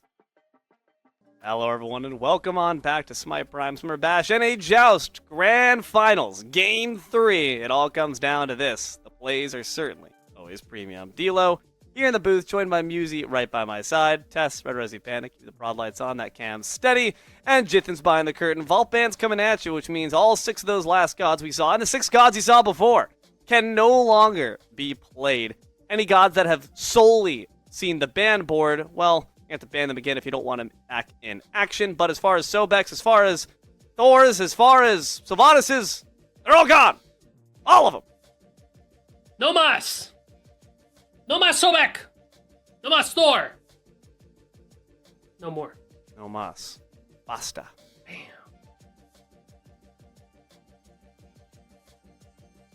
What are we doing? Just waiting, man. Waiting. You know, hey, that's how it goes sometimes. Sometimes, you know, you gotta wait for some things, and sometimes you gotta go out and get some things, and sometimes, you know, you gotta wait for some things. But you know what? I'm tired of waiting, D-Lo. No more waiting. Let's talk about it. What's left? What? What's left to pick up? I thought you were actually asking, like, what is left, like the direction left. I was like, I am not ready for this. Okay. I was like...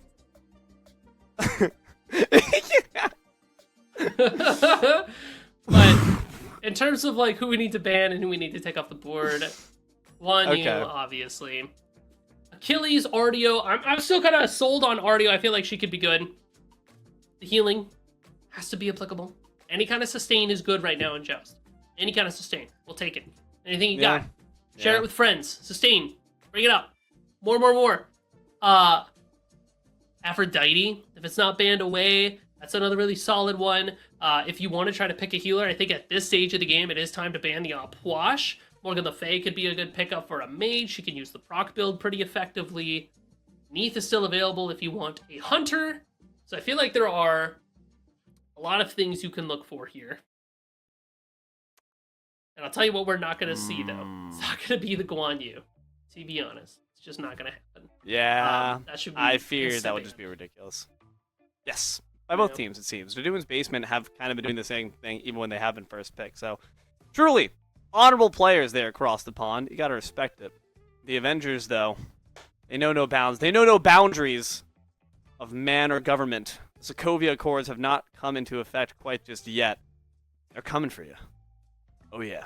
But I think the Ardio is an interesting shout, given that Aplash... I will say, Aplash has been allowed all games.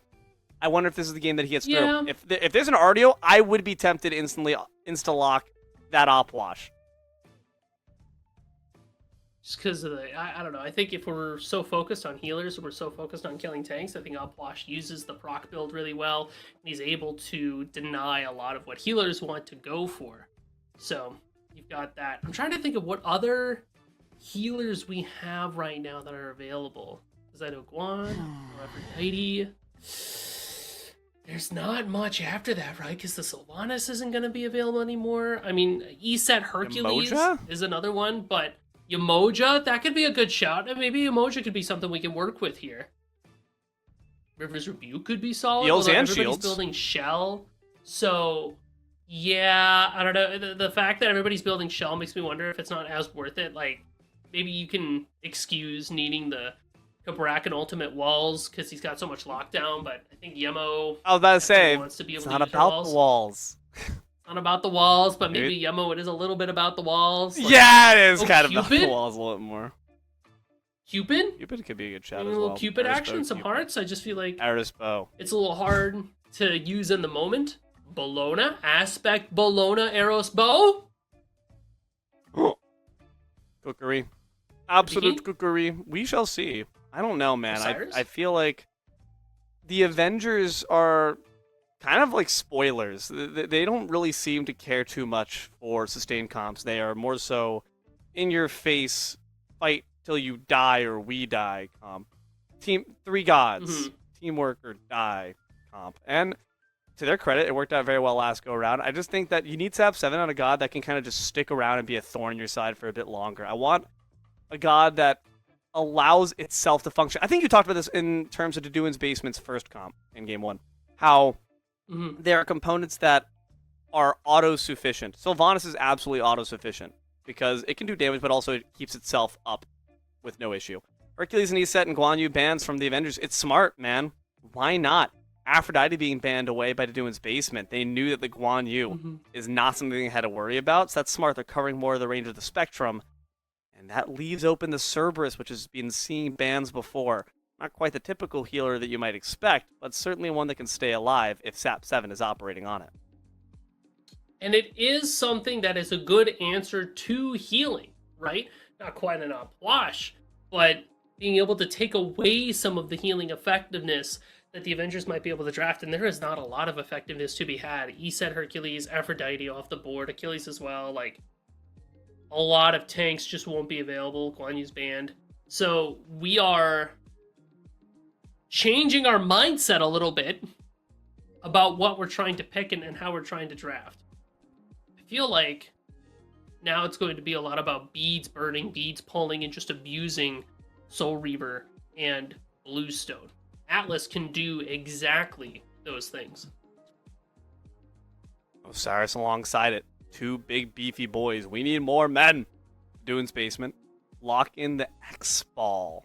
That's the ADC of choice. Neith's still on the board, Musey, so I'm not surprised that you're squinting so hard. Well, it's just a hover. We don't know. Maybe it's something else. Okay. Xbalanque, I think, is going to be Opium. very strong next patch.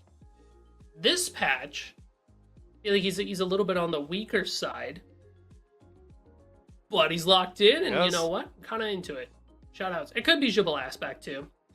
That could be the route that gets taken here. We do need a lot of tank shred, though, to deal with Osiris, especially, who is going to be nigh unkillable. Percent mitigations attached to his passive. Judgment Tether gives you, like, up to 20% damage reduction, depending on who it attaches to.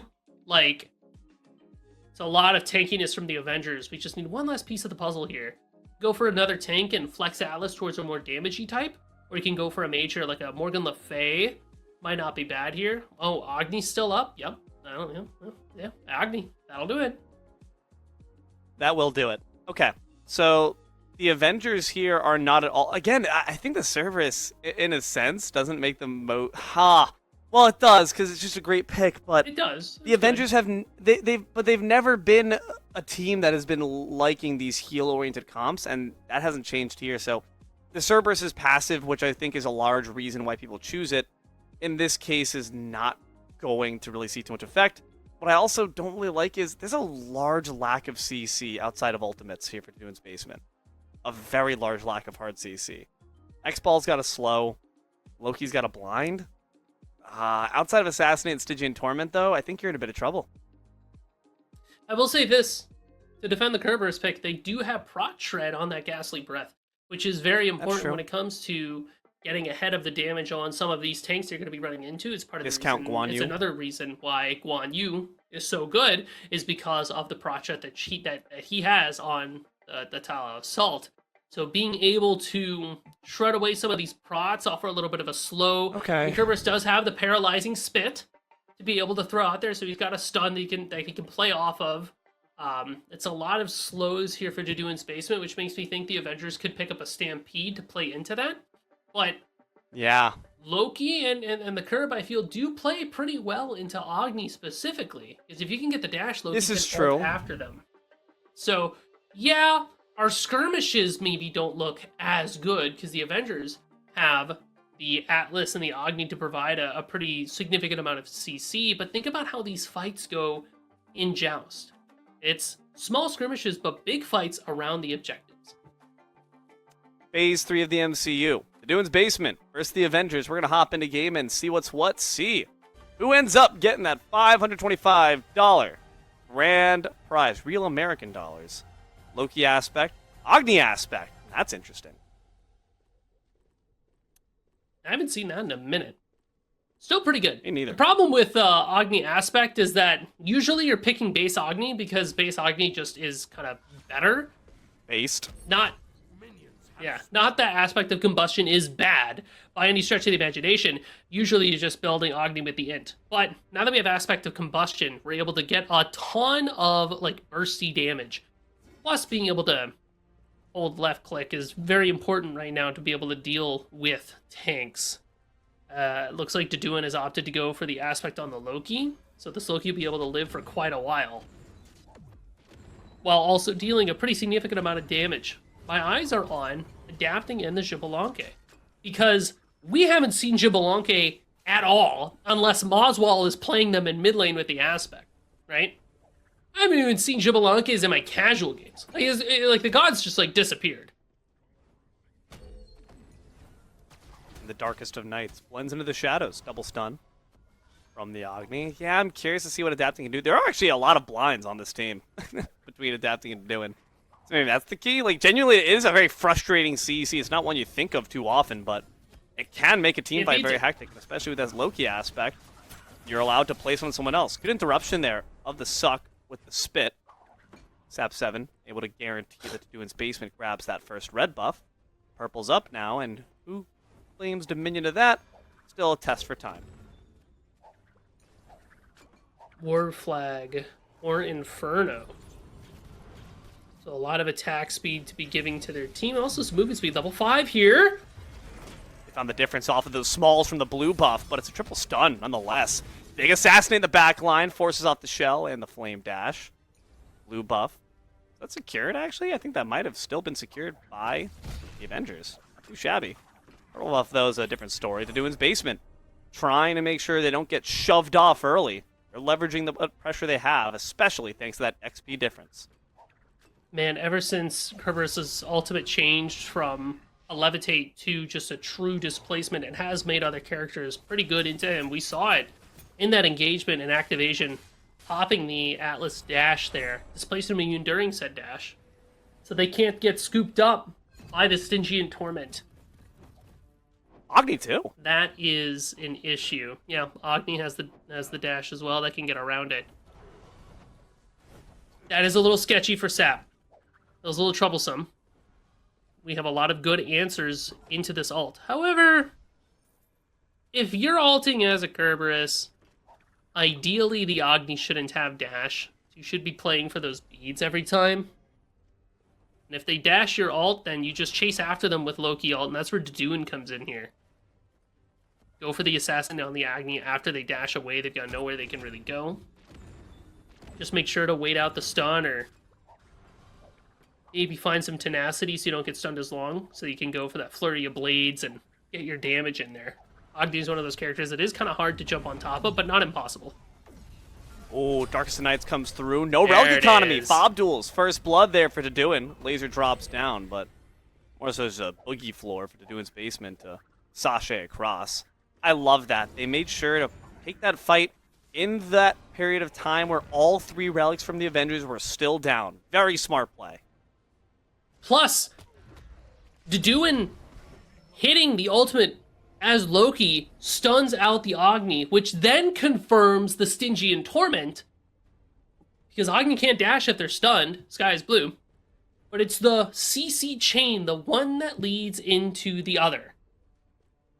So now we kind of get the picture of the order of operations, at least, ideally for Deduin's Basement here. Right? Make sure they don't have beads. Catch the dash with the Loki ult. Boom. You get in there. Sap 7. Getting in there not by choice, more so by force. Suck off the Atlas into the Judgment Tethers will make it hard actually to escape that CC.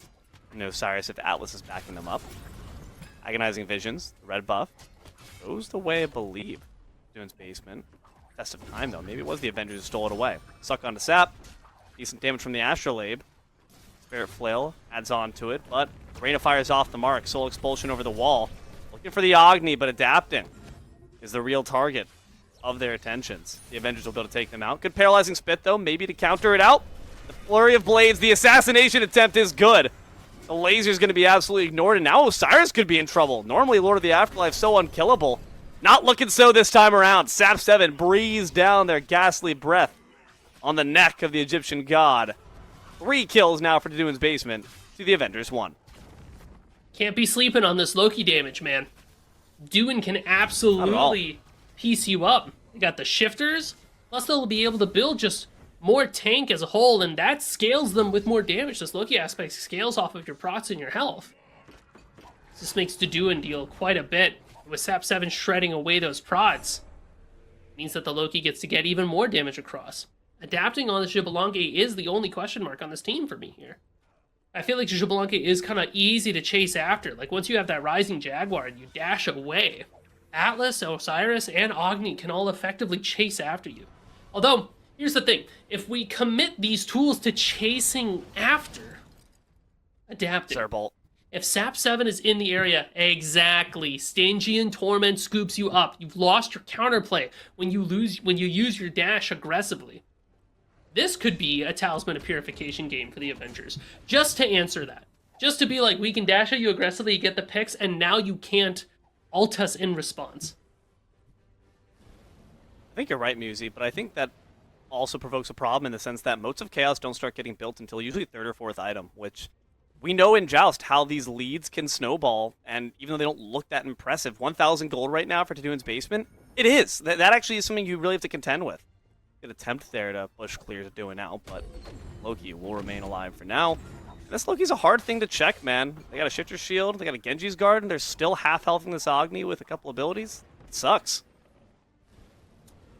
Yeah, they don't need too much. Loki aspect in Conquest is a lane bully. That guy just kind of beats you up, and you're like, all right, well, it's not very fun. I don't enjoy that very much. Because Fab Duels and Activation, they're playing these magical characters, but they're also very, like, pokey. Like, Atlas wants to throw out that Astrolabe, Fab Duel's throwing out Flame Waves. This means that Genji's Guard is going to be getting a fair amount of value pretty consistently, even for Sap 7. Now, this is interesting. Because I don't know if Avengers know. They just flared over the wall. This is trouble. Adapting's got to drop it, maybe make sure they can assist their front line. That Paralyzing Spit being off the mark likely marks the end of the engagement. Doon's Basement march back to the mid lane. Unfortunately, not wiser one lost night, but at the very least, they're trying to limit test. I respect it. It's keeping Avengers honest. It's heat checking them. It's making sure that, like, hey, are you paying attention? Oh, Stygian Torment? Hey, give your beads. Find out shortly. Poison darts on top of the Osiris, but they do have the Judgment Tethers. Gonna force out the ultimate from the Osai, force the Cerberus into the tower. They should be able to just walk out of that pretty handily. Sap 7 only dropped down to about half health. Good Rising Jaguar, that CC immunity very important to shrug off the noxious fumes. No one dies quite just yet. Would have been sketchy there for Sap. They jumped in and then got scooped up by the Atlas there. But they were able to walk on out. Uh-oh, in the bushes. Sap 7 moves on through, finds Paralyzing Spit right after, and look who's there to back them on up. It's a Loki. Asia could be the first one to fall down. Phantom Shell from both sides. Oh, we saw an Agni. Winging out these bolos. This is trouble. A Flame Dash forced out there from the Agni, which is going to isolate the last remaining members. Inferno on the front lines. Adapting will easily feast on their corpse, build up that X-Ball passive, baby. Let's do it. Sap 7 jumps over the wall to go for Fab Duels. No Paralyzing Spit, so we can't follow up. Man, Inferno caught between a rock and a hard place. Shout out Christopher Nolan. But, Ew. I am starting to see the Xbalanque here. Chin's Blade, Shifters, we're playing for procs still. Maybe not what I would have assumed, but hey, it does what you would assume it to do. You are a hunter that has some intelligent scaling that benefits from your shifter shield, plus your chin blade. And now you just hold left click on people. You have an auto attack stim, so that makes you good. Be able to use this build. You just hold left click. Just got to do something about this mana consumption though. Level 20, upgrading that death toll, it's gonna feel very, very good. Yes. I mean, branching bowls are really solid in the claustrophobic confines of the Joust map, especially when you have a Stygian Torment to kind of bring them all nice and close like together. Give your team a good big hug, Avengers. These branching bowls can piece you all up. Almost 10 minutes, it's 4-1. Dude's Basement are up 2k now. Again, small leads into bigger ones, but 3k honestly is the territory benchmark I'm going to put for Joust, so you got to be careful to do it. In the background, you see just wailing on this Osiris. Zap 7. Trying to get some solid poke on top of Fab duels. It's a pull, but more so to start a fight than anything else. That'll be a poke war, though, that Deduin's looking to win. Be in a bit of trouble. Spirit Flail, once again, Inferno's left behind. Forced to ult away to safety. Whereas all three of Deduin's Basement sitting pretty. All three diamonds still intact, whereas only the Atlas retains theirs. Checking in with builds real quick. Everybody has shifters. I see a couple of breastplates there for the tanks of the Avengers, and we're going to be upgrading our shells and going for blinks and or sunders. Which means erosion will need to be picked up by Sap at some point or another. Deduin's got their upgraded sunder as well. So if the Loki's able to ult the Agni in the back, he can pop that sunder, pop those daggers, and then just go crazy. You know, while adapting, or rather, while Deduin and Sap 7 have been fighting and harassing out the Avengers, adapting has just been free farming this whole time. When they're not doing wave, when they're not doing camps, they go try to pull Lost Night. If anybody tries to bother them, they get off it, they go do something else, they come back to Lost Night. But look at this, they're soloing it. Darkest of Nights going to try to stall the approach. Here comes the laser to maybe pulverize it through. It won't work. It's Inferno who steals it away. Instead, Lord of the Afterlife introduces X-Ball to the Pearly Gates. And now everything's turned around. Deduin's got to flee. Because Sap 7 is likely not going to be able to get away, or maybe they decide to stick around to try to take down this Agni. Find something from the jaws of defeat. Lord of the Afterlife, stun incoming with the slow immunity, and the Invis gets them out of the CC's range. Sap 7 misses the paralyzing spit. And now Loki instead decides to take the fire. Does seem like Sap 7 should be able to escape the tower. No, never mind. Inferno was stuck to them like white on rice. Deduin has got to try to find their escape, but it will not work. No, the TP actually gets them some distance. Kinetic charge to try to catch on up. Deduin is in trouble. Deduin is dead. Double kill for Inferno as well. Tower's up next. Man, this is going to be a crazy gold swing for the Avengers who were down before. Now they're going to walk away with the tower. It was just not enough damage from adapting to kill that Lost Knight. For as much zoning as Deduin and Sap 7 were doing, Inferno was allowed to walk past them and throw down the 2. Stealing it away. You even saw the Atlas laser come through. I was worried it would be the Atlas laser that stole it, but nope. It was the Osiris that nobody saw coming. So it's going to tie up the game a bit here. Adapting still has a similar game plan as we did before. We're going to finish our Audibo now, it looks like, on this back. Yes, no? Yeah, there it is. XC Audibo. No Avenging played this go around, interestingly enough. Matt Damon bow. Abdul's has got it. Matt Damon bow. Martian bow? Oh, different Matt Damon movie. Yeah. Martian. Good one, though, too. I do like that. I saw it recently. It was very good. Never seen it before. Read the book first. Another good one. Andy Weir is very good. I'm going to get sidetracked because I love Andy Weir. But the plan is still the same here. Imagine a fight with Deduin's Basement where adapting isn't 1 health because they were tanking a Lost Knight. I don't think it's over for Deduin's Basement, but I do think Avengers just got their foot in the door and they're able to say, hey, listen, you got to stop the shenanigans. You got to stop the shenanigans. You got to take us seriously. Yeah, knock it off. Because if you keep trying to do these sneaky plays, we're just going to play the video game and win. So now it's back to a game of playing for the little victories, playing for the red buff, the purple buff, and then going back and doing the Lost Knight strat again. Just making sure that we have a little bit more ward coverage if we're going to try a pull like that. 14 minutes, 4-4, evened up on the board. Gold as well. The Avengers managed to pull themselves up a few rungs on that ladder. Worth noting, those Motes of Chaos did turn into 2 Shells of Rebuke, like you mentioned, but more importantly, that means there's a dearth of talismans. No team beads there, so that strategy you mentioned before, still in effect. Just to see if they can find the right context for it. No towers around to hide behind the skirts of. Lost Knight's backing up. And Atlas waits in the bushes. Look at this, though. Ward coverage in the Joust bush. Love to see it. Yeah, it's a small note about the Joust map, but you don't have the curios that you do in Conquest. You only have Yaller Flare to be able to use. So if you want Yaller, if you want vision on the map, you have to go home. You have to buy wards the old-fashioned way. So small little something to take back home. If you're like, why don't we have just 1,000,000 wards on this map? Well, you see, they don't got them. But the Avengers do have some interesting items here. Berserkers picked up for Inferno, but also Fab Duels. Like, Agni has the Berserkers plus the Shifters. So it's going to be kind of hard for adapting to 1v1 them because they just have so many protections. Alongside with just enough damage because of Avenging Blade and Titan's Bane.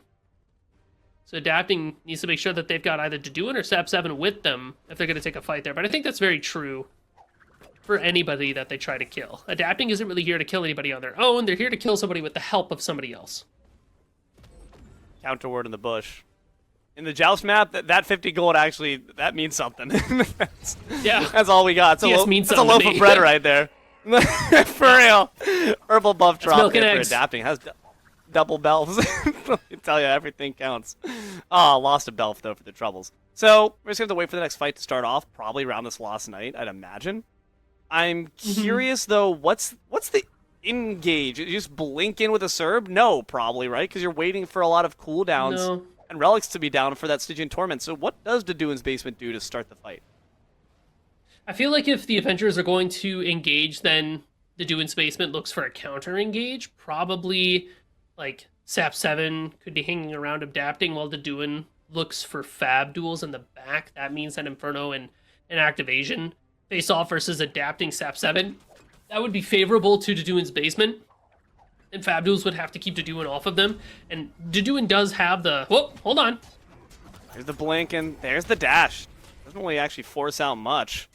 Gonna charge and response from the Atlas, who shrugged off any follow-up damage there was. Adapting's trying to sling bolas from way downtown, but Deduin's actually taking a significant amount of damage from Inferno. These autos have to hit the mark, honestly. That's the only thing that Adapting's missing. Big blink, big suck, big trouble. Rising Jaguar out, but the Lord of the Afterlife only going to find the tanky targets. The stalemate continues. The Ghastly Breath takes on down. The protections get whittled away. Big shield there for Deduin. Big Sundering Echo, but damage is still there. Big double suck as well from the Atlas. Starts to pour down the damage with the Astrolabe. Forces out Rising Jaguar. The Rain of Fire comes through, and Deduin and Adapting I already had to back off. Sap 7. The sole last bastion of defense for the Phoenix. So, Sap 7 went for the Gargoyle into Stygian Torment combo there, but it looked like it wasn't quite able to find Fab Duels and only found an Activation, who is able to just, stomp his way back over to the rest of his buddies. So if we do look for an engage like that, we have to make sure that we're catching Fab Duels. I mean, we saw before, if Fab Duels doesn't have beads, a really good combo we can find here is Deduin uses Loki Assassinate, and then Sap 7 follows off of that stun with the Stygian Torment, and in that time, Adapting should be able to piece apart this Agni. So that's really what I'm looking for personally from this combo. The thing is, as the game goes longer and longer, that's harder to do. These fights become a little bit more frequent, but your tools, you clutch them a little bit more, as opposed to just letting it rip. Okay. Some solid poke there between the Ghastly Breath and the Poison Darts. Just not quite enough.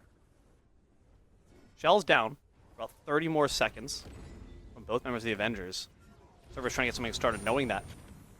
But really waiting for just some big engage. I think you're right, though. I think we're waiting for the Avengers actually to step up instead.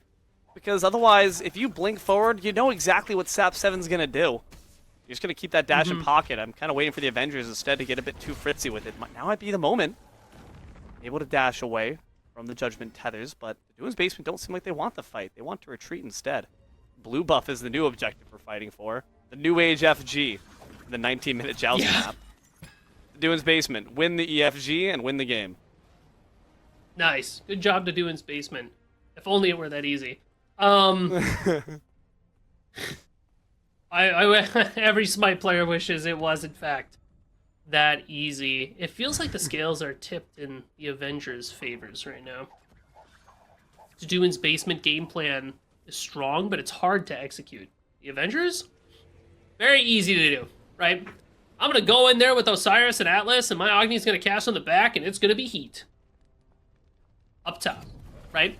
TS Heat? Feels very clear-cut and dry. Whereas Doin's Basement's, game plan, while strong, is harder to do. I mean, that's like the risk-reward here, right?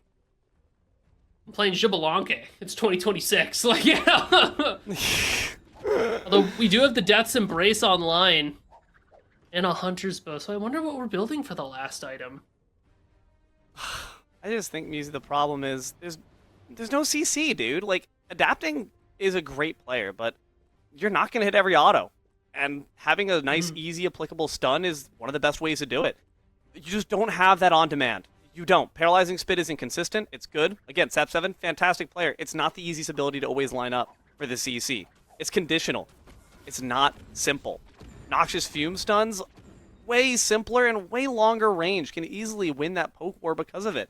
You're relying on adapting, who's playing on EU ping, by the way, no easy feat. Ooh, he caught working Agni! out as the blinks from both sides. This is trouble, actually. Agni could be whittled down, but you don't have adapting there to finish the job. They're the one being chased out by Inferno instead. Adapting completely turned tail and ran from the approaching Lord of the Afterlife, who can really just eat up all that damage and dish it out in their own right. Sap7 gets the paralyzing Spit off, but Doin's Basement have to rethink their battle strategy.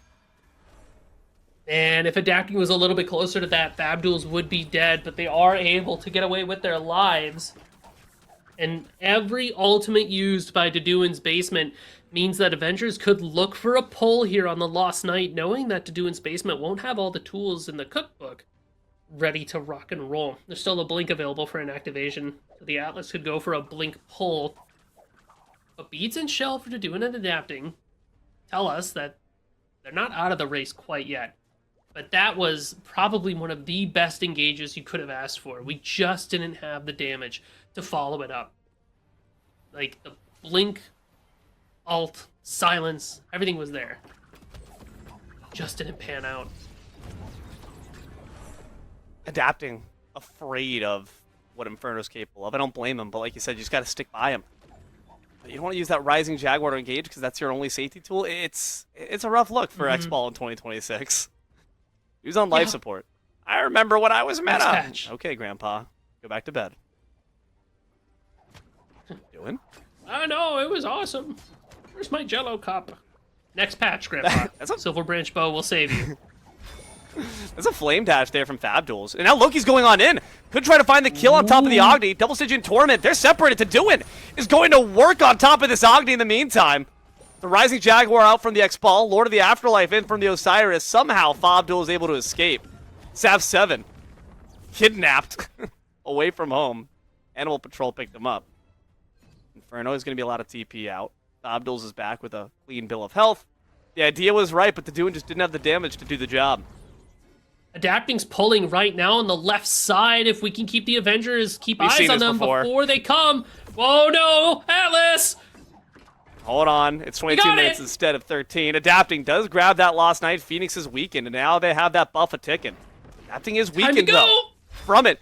Is able to escape the Judgment Oh! Tether. That's very important. What a great blink, but... Oh, what a triple stun! The damage from this Agni is Oh! immense, and now the Astrolabe pulls them all What? back in. Does not matter. Adapting still's got the What? damage to deal with. Inactivation's dead. So is Inferno. Triple kill. Deicide to Doin's Basement. Take the Avengers down to the cellar and bury them. They're going to take the game and the series with it. Oh my god! That was ridiculous! What a chain of events! The lineup from Sap7, the double stun to keep adapting safe, and then an activation pulls in 3 into the Astrolabe. It doesn't matter! Adapting, Death's Embrace, Rip Talon! That guy just held left click through the entire situation and then kept his health bar up the whole way through. Oh my god! Dude, Joust is That was nuts. insane. Nothing will happen for 20 minutes, and then the coolest thing will happen in the last 30 seconds. What do you mean? It's very much a story of delayed gratification, right? 2 marshmallows or 1 marshmallow? Yes. Which one do you want? And those marshmallows are being 3. shoved down your throat by a jaguar god. Like, it's the issue of the claustrophobic corridors, man. The moment you kind of seal yourself into these really tight channels, those branching bolas freaking hurt and they freaking heal. Yeah, the Chin's Blade is getting a ton of value off this game as well because of all the health that the Avengers was building, even as early as the first few items. We talked about it. It's a hard game plan for Deduin's Basement to execute, but the pieces started to come together in the end. First thing that happened in that last engagement, Deduin and Fabduels alone together in the room.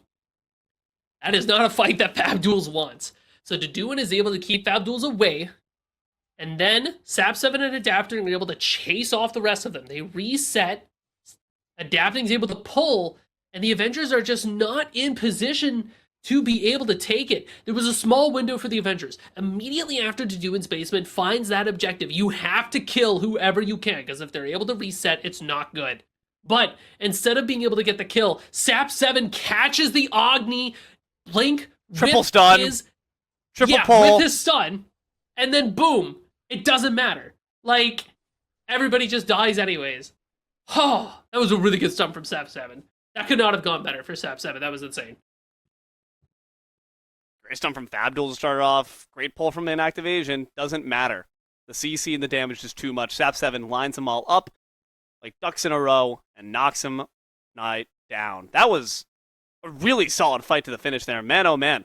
Could have been anyone's game to Deduin's Basement. Do end up taking it somewhere in the savannas of Europe, Adapting. Sits back, puts his hands behind his head, satisfied, knowing his job is done. You did it. You made it You happen. did it. You did it, Adapting. Well done. But also, I mean, You're a doing hero. Sap7 as well. Really good stuff. I mean, that team was working really well together, which is to be expected. I mean, these players have known each other for more than a minute here. Yeah, absolutely. Well, that team, that band of brothers, what do they get for all their hard work and troubles? It's 525 big ones. Yay! Once again, a lot of really great players that we saw here across the board, but only one can claim that grand prize. They certainly earned it, though. Gosh darn. Fight to the finish was fantastic. Look to the bracket to see all the worthy combatants who fell in battle. We certainly had a good amount of great teams, but only one can claim it all. We have had quite the summer bash here for Smite Prime as well. I mean, $8,100 all through the course of this summer bash. And we've got one less one here on August 1st. That's right. Just one more to go, the EU Joust, for another $525. So Deduin's Basement will be fighting on the home turf. They'll be fighting on their own ping. We've got a little bit more beyond that deal, though, something I think you're going to enjoy. Oh my god, the August circuit's coming up. 7,000 big ones. Dude, what? Mulan is like just so abrific. It's insane how like pronounced those abs are, dear god. Sorry. Anyway.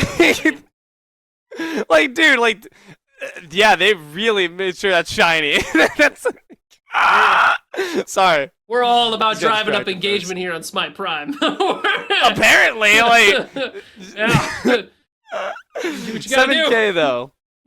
Listen, baby, we gotta get those views. Ad coming at you, by the way. No, I'm kidding. But that being said, 7,000 big ones coming up for that August circuit. That happens every Saturday. You'll be seeing that in the coming weeks as well, with all the Smite Prime cast here to bring you that action. But as far as we got here today, that is going to be it for us here on NA Summer Bash Joust action. Once again, a hearty congratulations to Deduin's Basement. They certainly deserved it. I've been D'Lo, joined here by Musy in the booth. We've got our almighty eyes in the sky. Tess and Red Rosy Panda, keep the prod lights on, that cam steady. Jithens, of course, your man behind the curtain. Please thank our production for all they do. We could not yell at games without them. You couldn't watch them without them either. But of course, last, and certainly not least, thank you, loyal, obedient viewer, for your time. We hope you've enjoyed these series just as much as we have. Keep an eye to the sky for more Smite Prime action coming at you in the future, as well as the next Smite game streamer up on tap. Until next time, though, good games and good night.